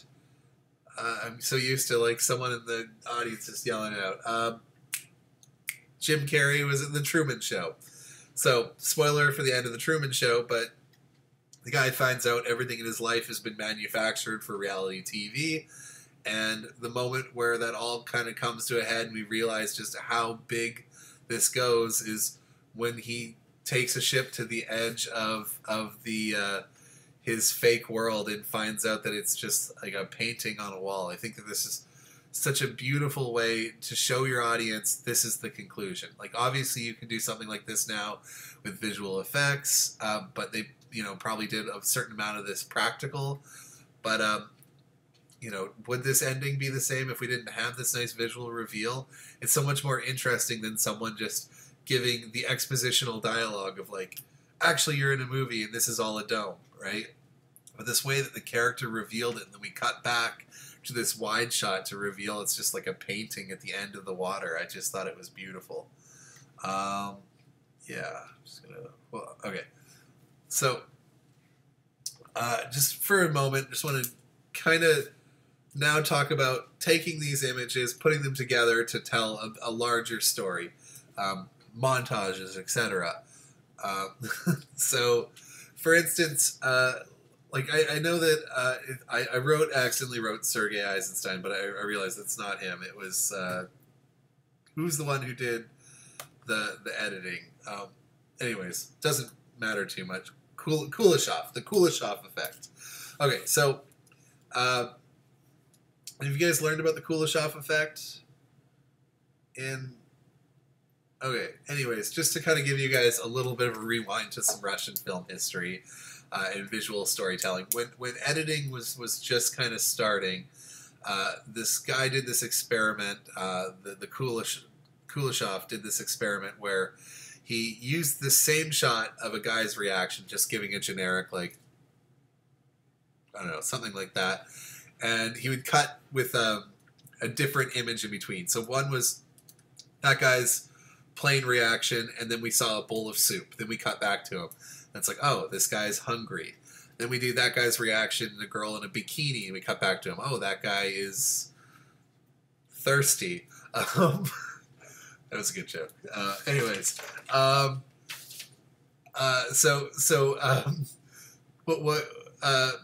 yeah, just that thought of how these images add together to tell a story. So, I'm going to show you guys just a few montages and sequences that I think do a really good job of telling an interesting story in films.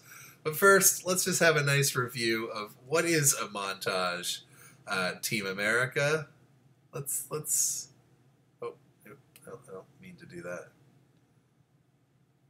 let's just get a nice little montage review, shall we?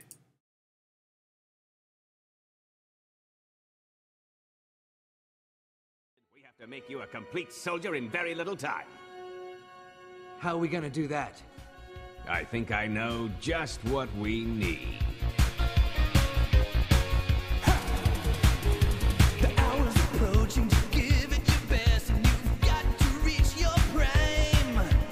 That's when you need to put yourself to the test and show us a passage of time. We're gonna need a montage. Ooh, it takes a montage. Show a lot of things happening at once. Remind everyone of what's going on. And with every shot, show a little improvement. To show it all would take too long. That's called a montage. Girl, we want a montage. In anything, if you want to go from just a beginner to a pro, you need a montage. Even Rocky had a montage. Always fade out in a montage. If you fade out, it seems like more time has passed in a montage. All right, there's a little tongue in cheek, but I think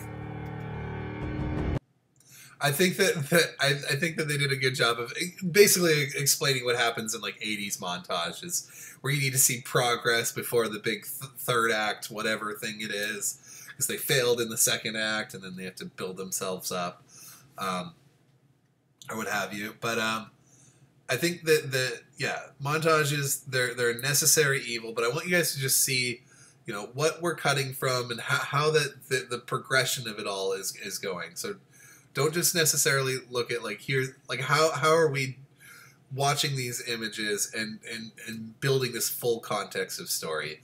And so now I'm just gonna does the 180 rule apply to montages? Not really. I don't think so. I think it can generally just count as between the scenes times, because we're usually cutting between different scenes, etc. So I don't think that it necessarily does. We can I'll just quiet it, but like, if you're going to storm Kim Jong-il's Okay. palace single-handed, we have to make you a complete soldier in very little time. Okay, so he's, you know, Gary's on camera right here for this. Let's see if he ever jumps to camera left. A lot of it's very like center frame, but yeah, even there he's on the left, and now he's on the left. Now he's on the right. It doesn't seem like they're really caring about the 180 rule. But what is making this work is the shot variety as we go. And they've got split screen. They go from moving to static shots, you know, to dolly-ins to reveal characters. I think what it makes this montage work really well is the shot variety. So they're still shooting all of these sequences the same way, but you know, but they're just showing improvement as it goes. So like a lot of this is like side scrolling for a lot of his workouts, and then as we show these other people, we're kind of going in. This is a reveal. Oh shit! Someone left. Who are we? We'll do attendance at the end. Prithy's the rat, in case anyone was wondering. Okay, cool. Let's have a good morning cry. And I just want us to watch this montage because this is one of the most effective montages. I show it almost every. I've shown it almost every term, and it still makes me cry. So there's definitely something really beautiful about humanity in this montage. I'd love to hear, once this montage is over, let's get our thoughts out here. Let's just throw what you think worked in this montage, what you think didn't, and we're going to kind of peel it back a little. But let's give this a little bit of a quick watch. So get ready with your comments as soon as this is over.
Whew, every time. Oh, jeez, that is heavy. Yeah, so there's some really. How do I get back to? How do I get to the? Okay, I'm here. Okay. So there is a lot of great things that worked here. Obviously, starting with a nice smash cut. But yeah, so the transition from the baby room to the hospital, let's take a look at that.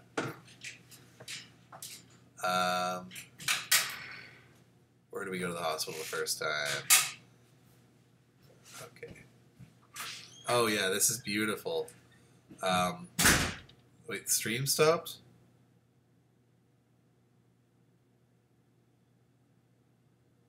Wait, is this...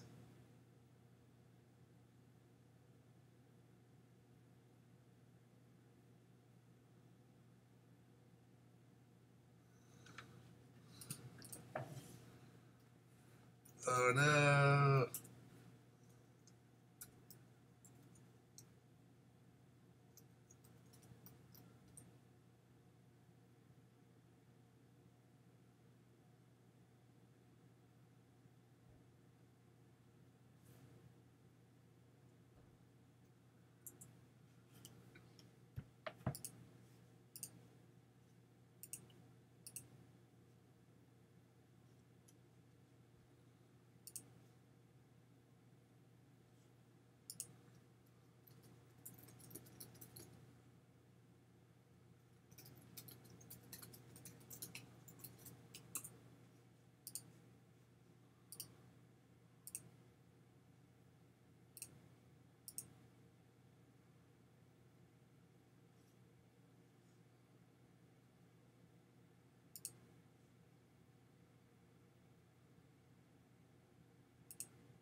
Wait, is it working now?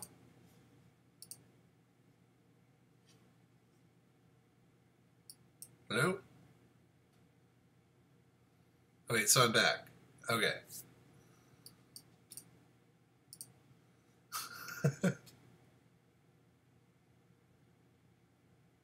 Yes, I'm back. Okay. Sorry about that. Sorry, FBI. What? There's 4 thumbs downs? You guys are the worst.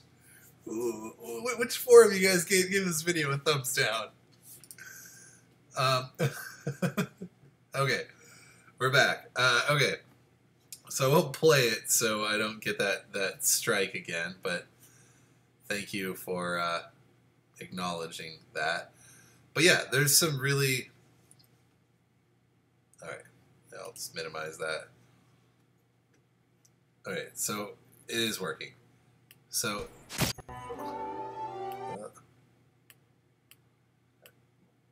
yeah, this transition is great. You know, kind of going from the happy times to the not so happy.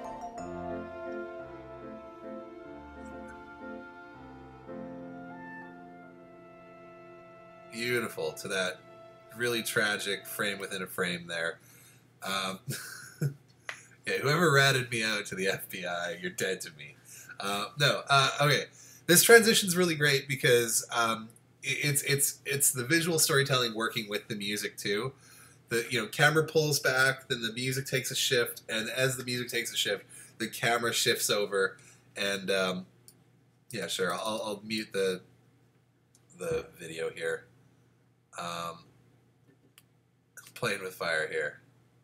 I realize that. I have one more clip I want to show, and then we're going to do our exercise, so we'll hope for the best. But the other thing that I think that works, so a lot of this is, yeah, we got this great transition with ties that I think Claudia mentioned a little earlier. A really great passage of time to reveal that he's gotten older. And yeah, just like a lot of this is like 2 shots of them and then inserts, and then we go to them, in 2 shots. I love how they then went back up the hill. They gave the exact same shot. Once again, the music turns sad again. You're just going to have to trust me on that. and we dolly and have a nice little fade into this hospital. But I like this like wipe, you know, as things change, and you know, you can definitely do things like this in your finals, where if you do have a nice wide frame, you can just wipe and do a slow fade, and this is beautiful. But you know, getting the dolly to be the right speed is going to be tough. But yeah, I just think it's really effective. Made me tear up again.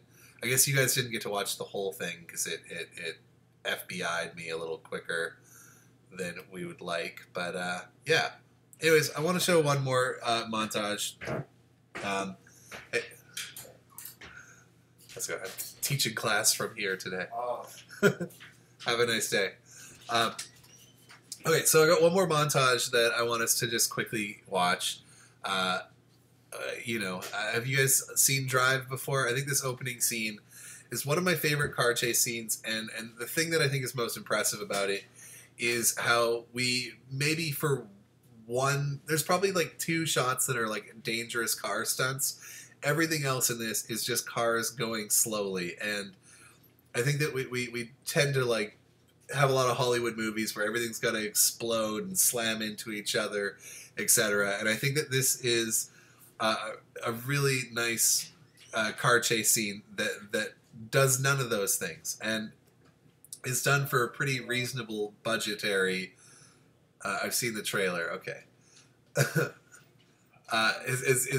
has made some really interesting budgetary decisions on this too, because keep in mind the helicopter doesn't necessarily ever interact with the characters. It seems like it's probably put in visual effects, and then when we go to the ground, we're just seeing a spotlight spinning around. It's a pretty easy effect, and I think it's done well. And then with this one, also audio does play an important role, as it should with most video. The audio in this also listen to the different elements that they got going, because what's happening in the scene is it's a mix of police radio, teeny bit of dialogue from the car. I think we hear Ryan Gosling maybe say one word, and then the other element is the Clippers game on the radio.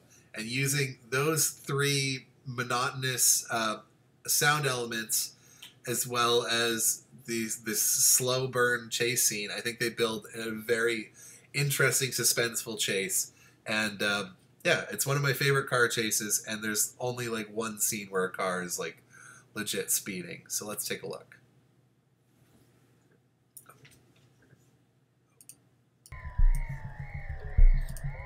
Come on, man. The hell are you? Come on. Come on. Come on, get in. Come on. Get it. Woo. All units be advised. Possible vehicle in question. Late model silver Impala.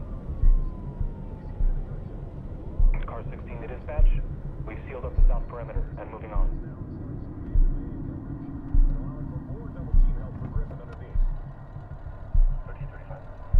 Now with just 3 minutes to play here on the clock in this make or break game for the Clippers.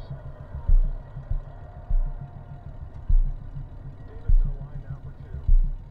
And Davis missing the first one. Car 52 to dispatch. Northern perimeter clear.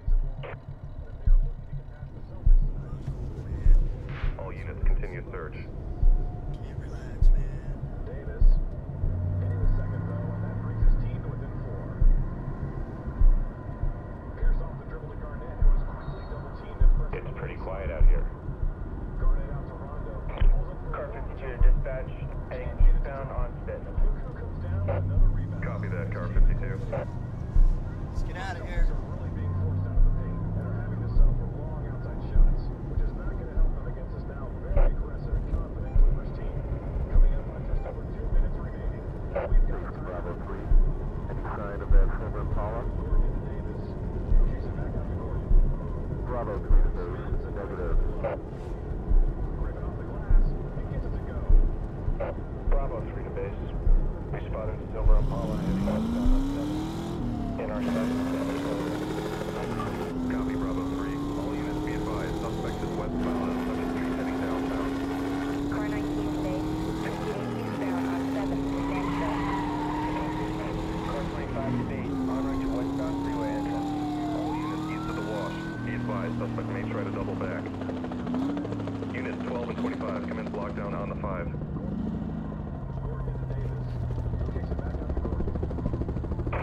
Bravo 3 to base. We've lost visual on suspect.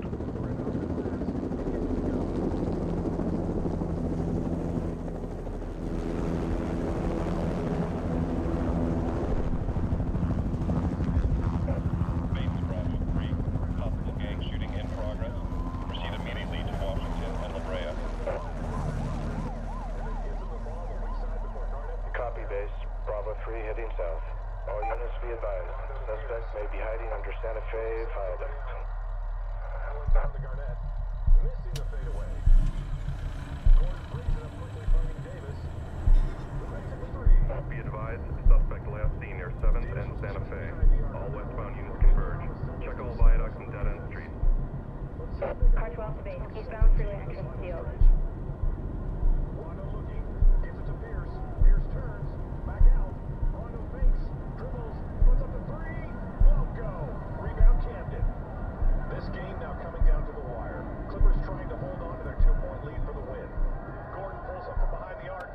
Can't get it to go. Celtics get it back. 21 Roger.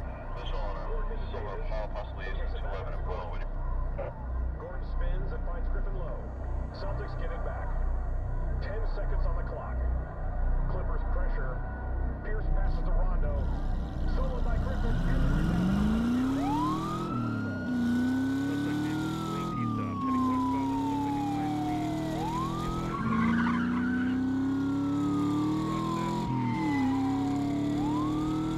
And the rebound.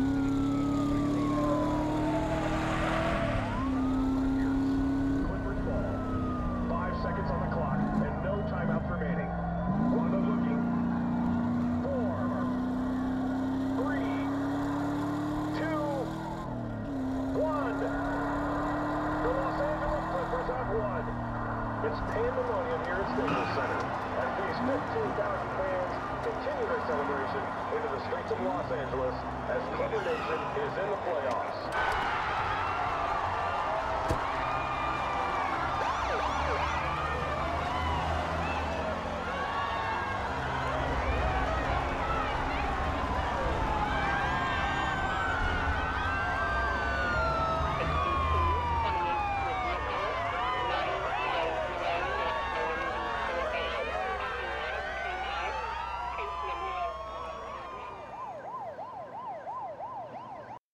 So yeah, a number of things that really worked in there. Arthur brings up a good point. He says, I love how grounded and realistic the whole sequence is. His driving skills are actually believable, not superhuman, while making this intense, interesting scene. Yeah, and I liked how every detail in that was important. And you know, just like that first bit where we see that first cop car, where it just kind of like pulls in to the side here as we see the cop car surveil, like really good building of tension. And I love how the use of the all three of those sounds became important. You know, the police radio gives him an idea of like where he is, how much they know about him. The Clippers game is his master escape plan. We don't know that as an audience member. We're like, that's weird. This guy's like a big sports fan at this point in time. And then, yeah, the tension in the car where the guys say like a few things is just to like keep us in the world. But I don't believe that Ryan ever even speaks. It's a very, like, look at that. That's such an easy effect of how to have a police helicopter, and it's just sound effects and presumably a par light slowly moving, and then probably it was we see it in this like 2 shots on the bridge. Bravo 3 to base. We spotted a silver Impala. But you know that doesn't necessarily mean that that's a helicopter. That could have been you know, up on a crane of sorts, and they just rig it to move, and then they you know, do that in post. It's pretty simple. Like, that's the only bit we see a helicopter, but that production value of having that sound as we see the spotlight shift around, I think was really effective. So yeah, so just even thinking about how you can tell your scenes interesting visually, and and knowing that your audience is a little smarter than what you give them credit for. I have one more scene I want to show you guys, and I think I showed you guys the pilot of Inconceivable at one point. Maybe I didn't. But anyways, the pilot of Inconceivable has this end scene that I'm pretty proud of what we ended up doing with it. I think this version might be uncolor corrected, but nonetheless, thematically, what we wanted to achieve at the end scene of this was I wanted to basically show a thought process of being present in the moment and like, yeah, we're gonna be fine, we're gonna be parents or whatever, to that moment of like, dear God, what have we gotten ourselves into? And it's, you know, a lot of this transition here was literally inspired by real events, but yeah, I thought that this was a really nice way to do a tonal shift, and it's a completely stolen shot from The Graduate, which we'll kind of discuss in a moment. But I just want to show you guys how simple this ending was, and I think it was effective. At least being in a theater when it's playing, etc., people did find it effective.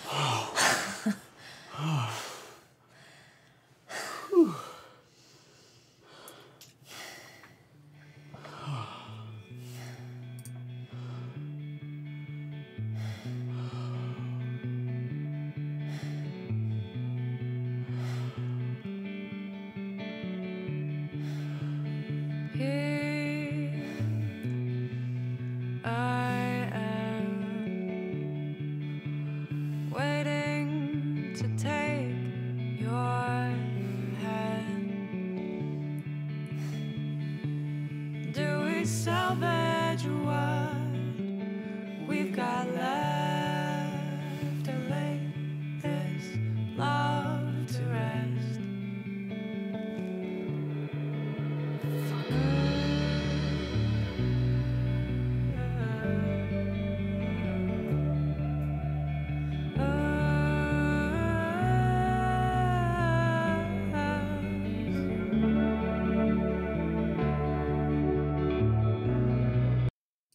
Anyways, I just liked having that shift, and I was trying to think of how am I going to direct this scene, because I want people to feel like there's more to this story, and it's not like they just, you know, have sex at the end. I want them to feel like, oh man, things are just beginning. And I thought of that shot at the end of The Graduate where they all, you know, for those of you who I'm going to spoil the end of The Graduate, what happens is this girl ends up leaving her own wedding and running off with Dustin Hoffman's character, and they sprint out of the wedding, and they just board the first bus they see, and they sit in the back of the bus, and they laugh and smile as the bus pulls away.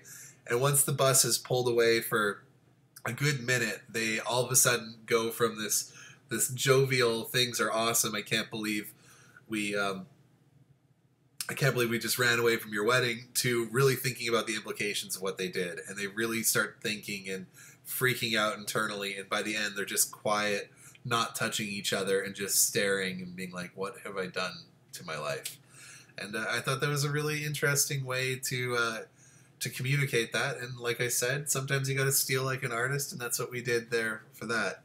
Are you guys all still here? Okay, anyways, I do want us to take a quick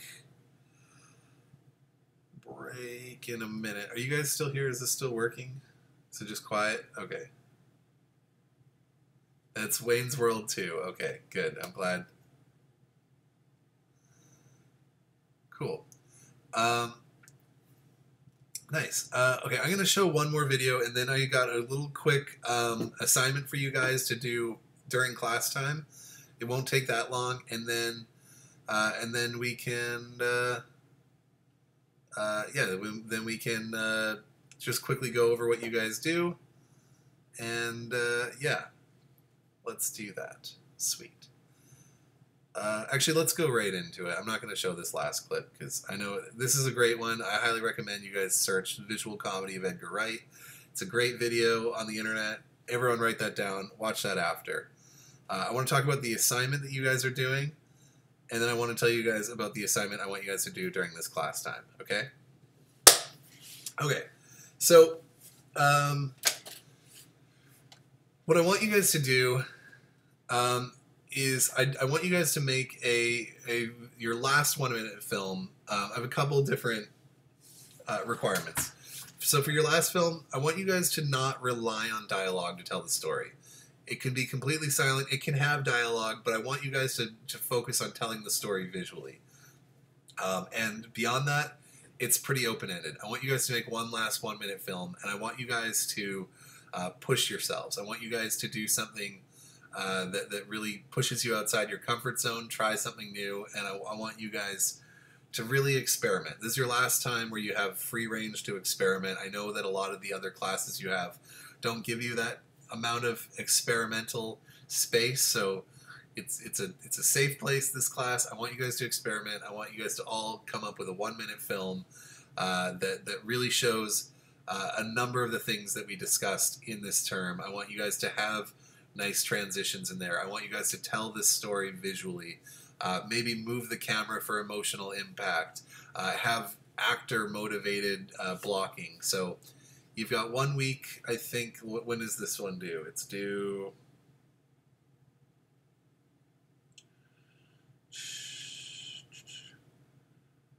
Graduation. Okay, it's due Friday of next week, okay? So you have a whole week and a half. 1 minute minimum, I would say. You can go over a minute. I know sometimes on this last one we've had people do 5 minute films, etc. I want to encourage the idea of being creative. I want you guys to create something.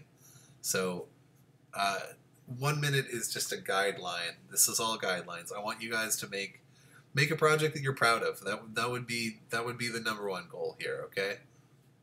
So that'll make sense for the assignment. Do you guys confirm the assignment for next week sounds clear enough? Make a 1 minute or more film that incorporates these topics that we've discussed throughout this whole term and that relies on visual storytelling and not dialogue. Cool? Okay, I got Marianne's thumbs up, so she's going to be the president of this class. Okay, here's what you guys are going to do now. We're going to have let's make it a 20-minute break. I have a 25-minute countdown timer, but let's come in when the counting timer gets to 5 minutes. We're going to come in from the break, okay? So I have a countdown timer, but this is what I want you guys to do during this break. I want you to go out in the world, and each of you take a picture that tells a story and email it to me. We're going to look at all your guys' pictures that tell a story, so yeah.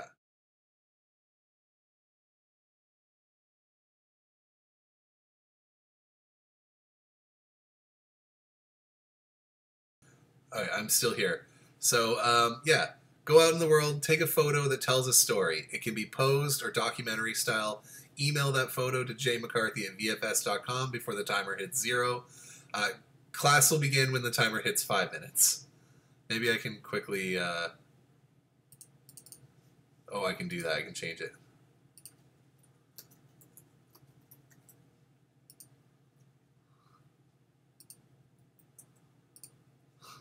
Okay, there we go. You don't have to necessarily go outside. You can go into your kitchen, into your wherever you want in your house. But I want you guys to all tell a story with an image, okay? I'm now going to go on a break and order myself some Uber Eats. I'm here if you have any questions about this assignment. This is due when the clock hits 5 minutes. Then we're going to look at them all, okay? So send those to me as soon as you can. Bye-bye.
All right, let's finish this class off, shall we? All right, I'm gonna get sick because of this assignment. Good. Filmmaking should make you sick in the best ways possible, like in the sick. You're gonna get sick, dog. I'm sorry. Okay, enough with my cringiness. Let's just jump right into it. Let's see what we got here. Okay, so I have two that I downloaded already that we can take a look at. So what I want you to do is just everyone basically shout out something that you can depict from each of these images, okay? So as soon as you see them, the first thing that comes to mind, write them down so we don't have to stall too much, okay?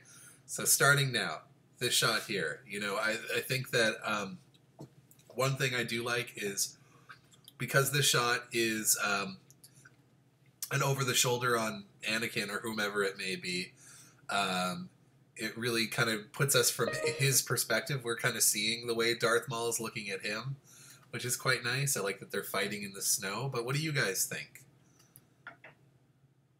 Marianne, we'll check at the end and see if yours was there.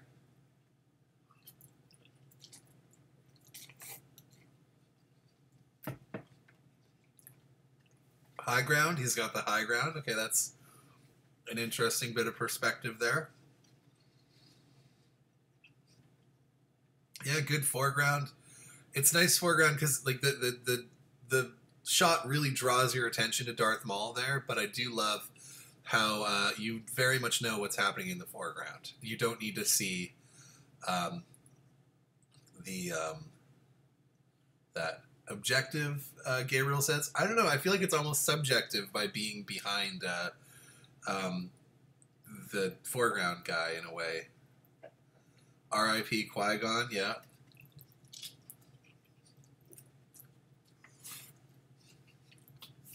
For sure. Okay, let's take... And that was, I believe that was Alexis's. All right, next one. Let's see. I got one more here.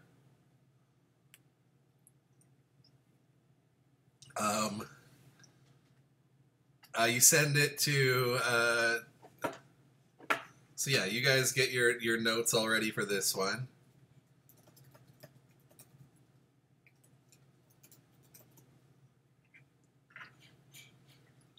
Okay.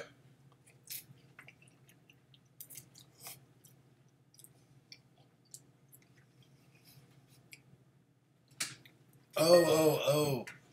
Gabriel's corrected what he said. He said objective because you're looking at this objective to beat the villain. Okay, in that way, yes, he does have a clear objective in that shot. And I think that shot does tell a whole story.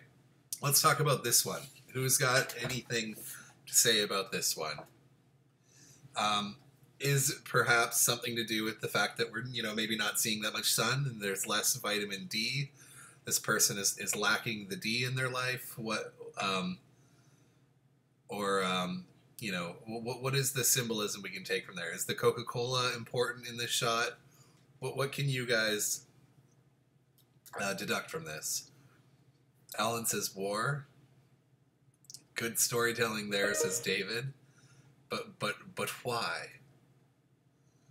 OD, okay. Is that a play on words with the vitamin D? Like over D? I don't know. It's bad. Okay. Yeah, is it a battle of vitamins versus drinking Coca-Cola? Is there a reason why the vitamin D is knocked over, perhaps? Like I said, no wrong answers here. Industrial fuel. Oh, that was for the other pick. Okay. Okay. And whose was that again? That was, okay, let's continue on. Why am I not? Oh. Don't look at all these sensitive emails.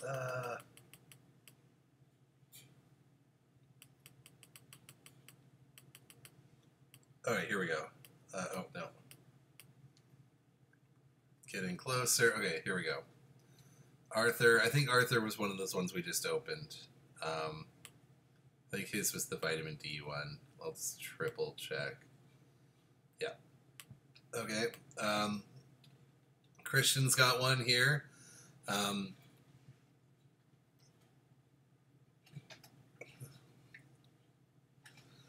David says, so yeah, think about this one. Start writing your thoughts on this one. I'm going to talk about the last one, what people said.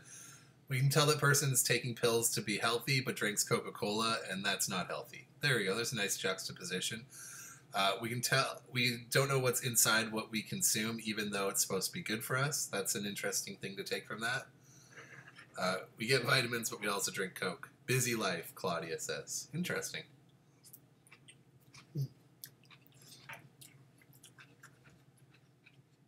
So this, the end of a journey, I think that's for the previous one. So this one is, enjoy this picture of a Lego man attacking a castle.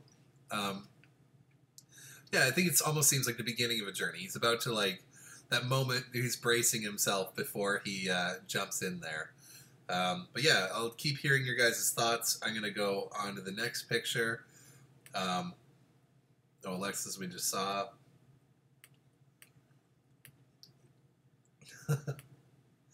Okay. Monty is here. Yes, I got, this is a triple coconut faux place. That was what I was craving. Gonna slay that dragon. Sense of grandeur, yeah. Looking forward to the victory. The hero is about to rescue the princess. There's a lot of things that we can deduct from that photo. This next photo here, I guess this is when Monty realized she had 10 minutes left to get in that assignment, and she looked outside and went, not gonna do it. But, or trapped, that's a good sense of this this photo. The feeling of dread is good. That's a nice observation. Yeah, you know, and you can tell that she drinks filtered water, so that tells you a lot about her already. That she Joel taking out Snow Day. Oh yeah, that's fair. I was gonna gift you guys with not having to go out in the snow. I didn't think they were gonna cancel it, so it is what it is. Okay. This old guy Jack met his wife Julianne when she was 16. They're having a snowball fight. That's how they became friends and fell in love. Snow was their thing. Whenever they had to fight, snow would remind them of their love and how it started. Snow was the symbol of their love. 2 years ago, Julianne died because of cancer. Jack still goes out and takes a walk whenever it snows. He's always reminded of her life. The snow reminds him of his wife and helps him endure the loneliness. Also, this is a picture from my window. I don't know the guy in the black coat. Okay, fair enough. So this is the story that she's deducted from this image. She's already helped you. Oh, Jack. Oh, that's sad. Poor guy. This is a great photo. I think that this there is a lot of despair in this photo, and I like with your story. I like with the way that your story tells a story of two people being separated that love each other. I love how this frame is like evenly split into two, and there's no subject on the left-hand side. I think that was a really cool way to really show that loneliness he's going through, etc. So good job. Anyone else have any comments on this one?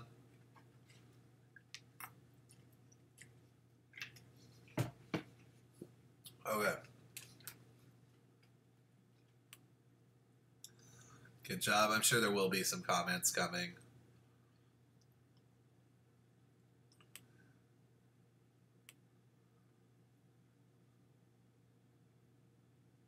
It says streaming suspended. Are you guys all getting streaming suspended?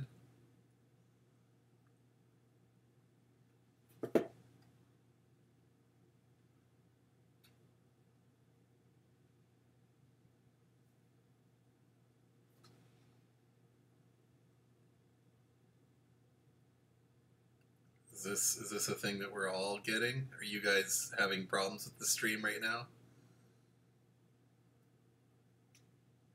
Nope. Okay. Then I'll...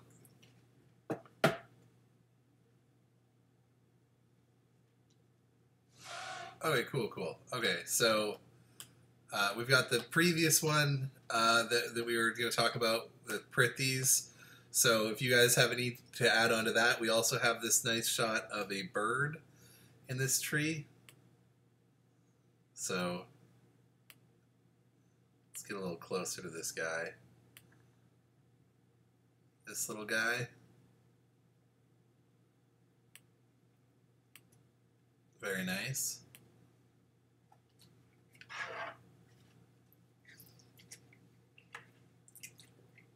Okay. So yeah, this is like a nice shot of a bird in nature. You know, it's looking at something. I don't know what it is looking at it exactly. I think just in general, the contrast in the shot is a little hard to look at because there's a lot of like darkness that surrounds this bird, so it doesn't cut itself out really nicely. It'd been nice if there was kind of some snow behind, but it's a pretty photo. And then there's also a dog, so Athulia is not done yet.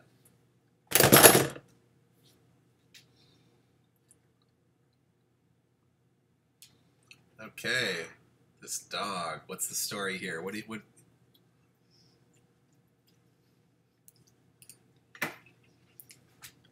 The bird can be an opening scene to reveal the new world / character. Bird of Darkness. Maybe it's a very deliberate that Athulia put the bird in a dark surrounding frame, so we almost don't see it when we first see the image, and then we slowly grow to see it. Interesting thought there, Athulia. Cool. Alright, I'll just keep whipping through these and we'll take a look, but oh shit. Oh no. Ugh, I got noodle juice on my keyboard. Okay, here we go. Okay, cool. So yeah, this dog's happy. I like how this shot is very voyeuristic. We're like looking through the trees and stuff like that. It's kind of like you're longing to play with this tree, with this dog, or having the freedom of this dog. You know, you're stuck on a beautiful snow day inside in class still. Tragic. Okay. It's just a few more. Gabriel, what do we got? Oh.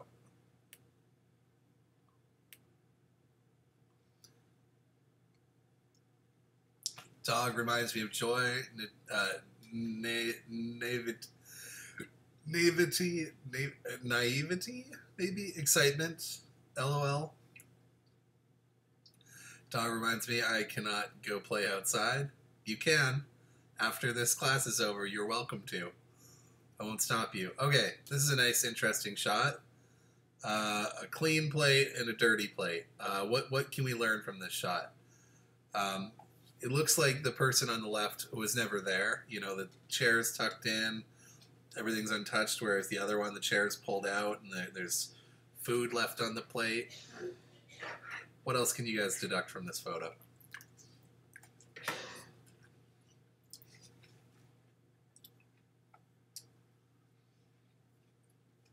Ooh, a couple. One died, but the other one can't get over it. Interesting. Always making that dinner for two. That's an interesting thought. Feel free to keep loading them on. We'll remember that shot. Lewis. Interesting. So,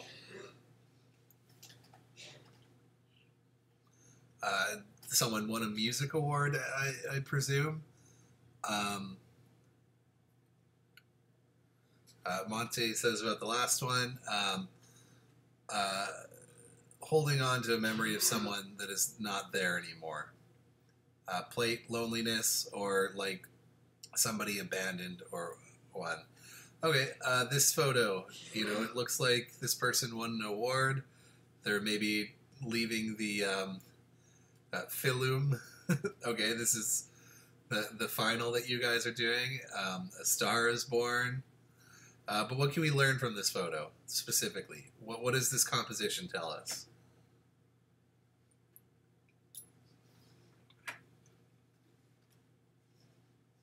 That's beat. All right, get back to me on what that one's composition tells us.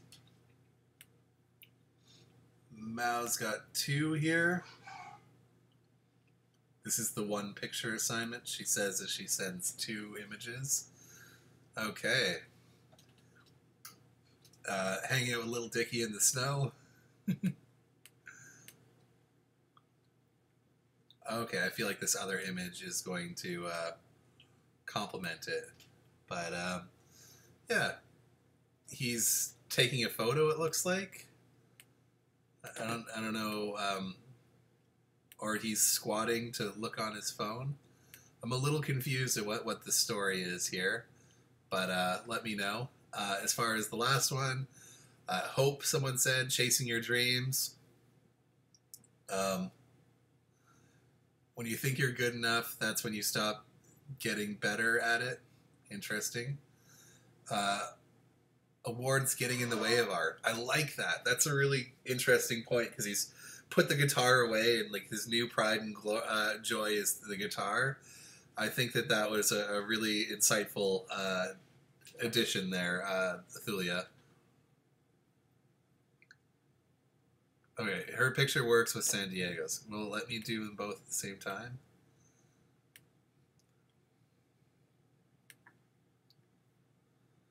Okay, let's see the evolution here. Okay. I'm assuming this is like when he found out, I have to go outside. Teacher's a jerk, and then he went outside. Fair enough. I think that's what it is. But if you guys have a better way of another explanation, I'd love to hear it. Put it up. But snow made him sick. Okay, so this is the before and that's the after. That's a very good way of putting it. I was putting it in the other order, but nice deduction there. All right, let me know. I'm going to get the next one ready. Oh, so Santiago's got 1 here. Okay. So this is... Okay, so that other one was him taking a photo of his footsteps. This was him. This is the actual photo he was taking. Okay. And then the sick one, I don't know where that fully applies, but maybe that was he was sick after. Maybe that was just him being grumpy that he had to leave the bed. We'll never know. Is that the... And, nope, there's more. Oh. In-class assignment, Esgy. Here we go.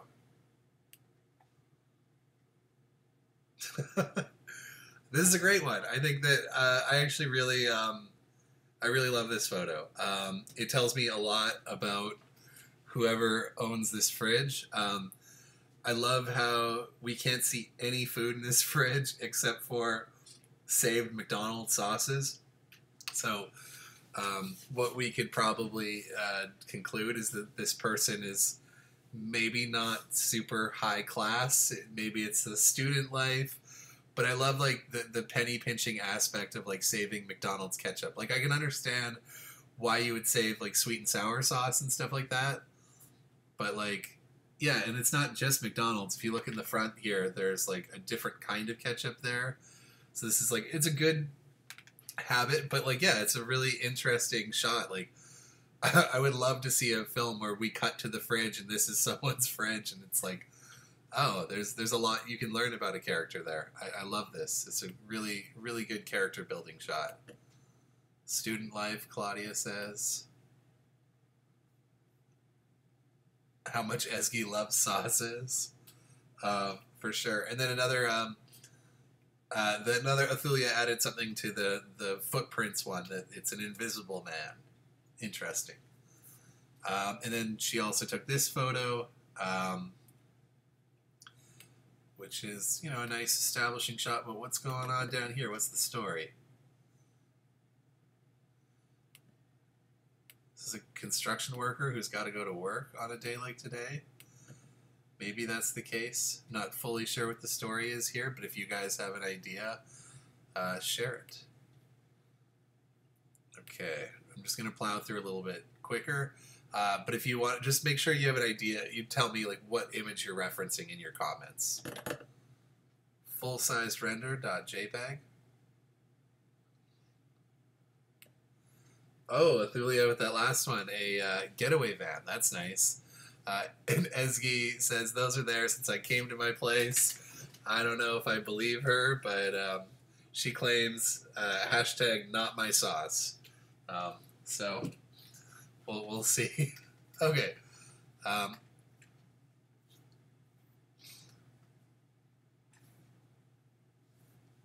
Oh, and another one that Ezgi brought up with that last one is it's kind of like humanity being small compared to the things humanity built.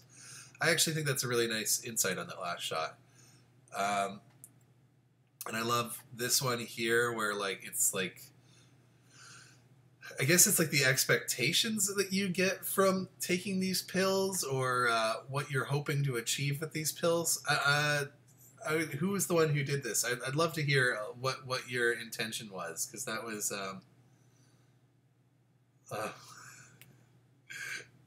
Alan with the funny comment again. Okay, so Marianne, please tell me. I'd love to know what your full intention of this shot is. I think it is a really interesting, provocative image, though.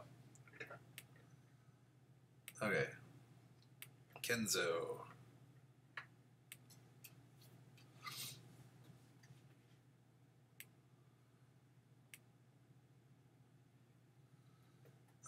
Do you have changed? Fortnite took everything. And he's got a Mario hat upside down.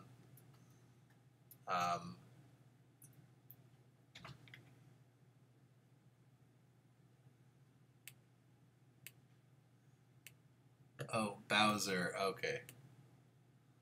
That's what you were going to write. Okay, so this is like Mario got hooked on Fortnite and now he's poor. Oh, Marianne, really interesting point that she brought up about hers is they think that taking pills will solve their problem, but it won't. I think that that's really interesting. Prithi says happy pills, which is nice. And Ezgi says hashtag not my sauce. Okay. What is reality, Thulia says, and I'm not sure if that's to do with the pill one or with this this depiction here, but just make sure you kind of reference which image it is, because we're going through a little faster now. Okay, almost there, guys.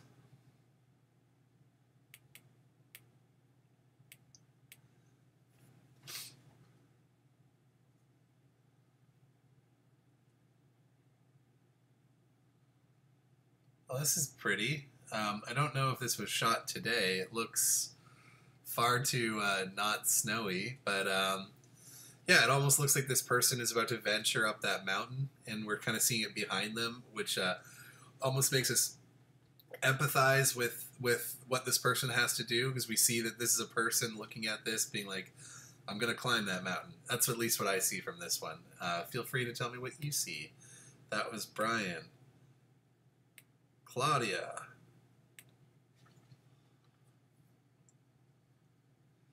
Yep, feeling that.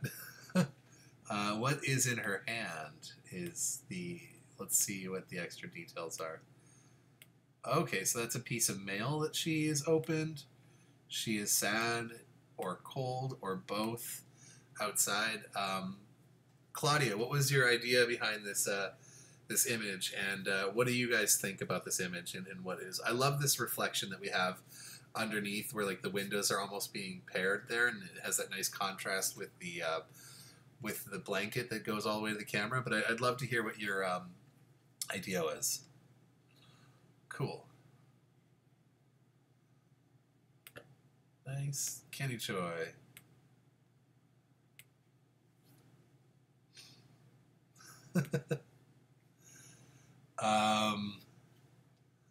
Yeah, it's a lovely looking breakfast or lunch.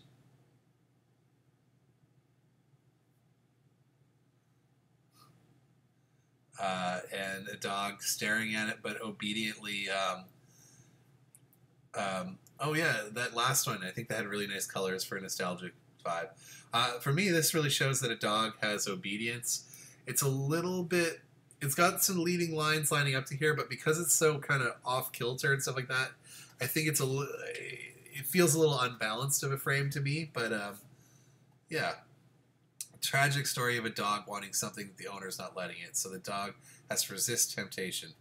The theme is temptation, addiction, despair, and trapped. Nice. The blanket for Claudia's blanket looks really heavy. It looks like she's carrying her entire life on her back. Claudia seems lonely. Nice. She received a letter from Japan and found out terrible news. Interesting, but I don't know if that fully communicated in the photo that it was a letter from Japan, but clearly that letter seemed to affect her, and yeah, it was a really cool frame. I'd love to see you almost attempt to recreate a version of that in a widescreen format in a film. Lonely Goose. Is there a goose there that I'm supposed to be looking at? Oh, it's in there. It's like a wooden goose. Cool. Kind of has leading lines, kind of leading you to here. Yeah, it's like a nice little... See that this person is reading Save the Cat. Classic. Yeah, nice natural light from the outside. I don't know how much story I can fully deduct from this. It doesn't really feel like it's about the goose, personally, but yeah. And well, there's a picture of someone who doesn't want to see that she knows that something is hurting her. Let's see this.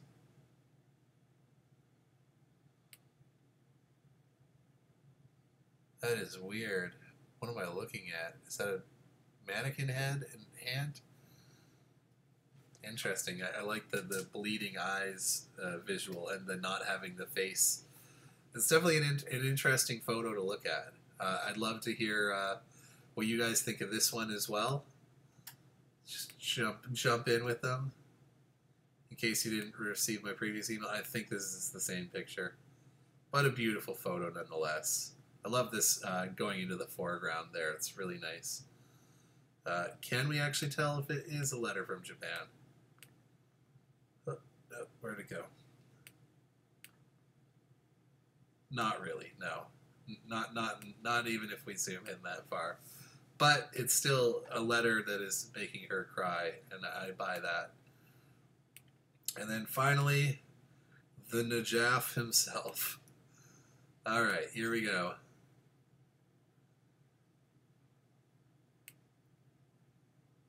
Here we go. Is that just the quality of it, or is it the... Oh, there we go. Oh, that's nice.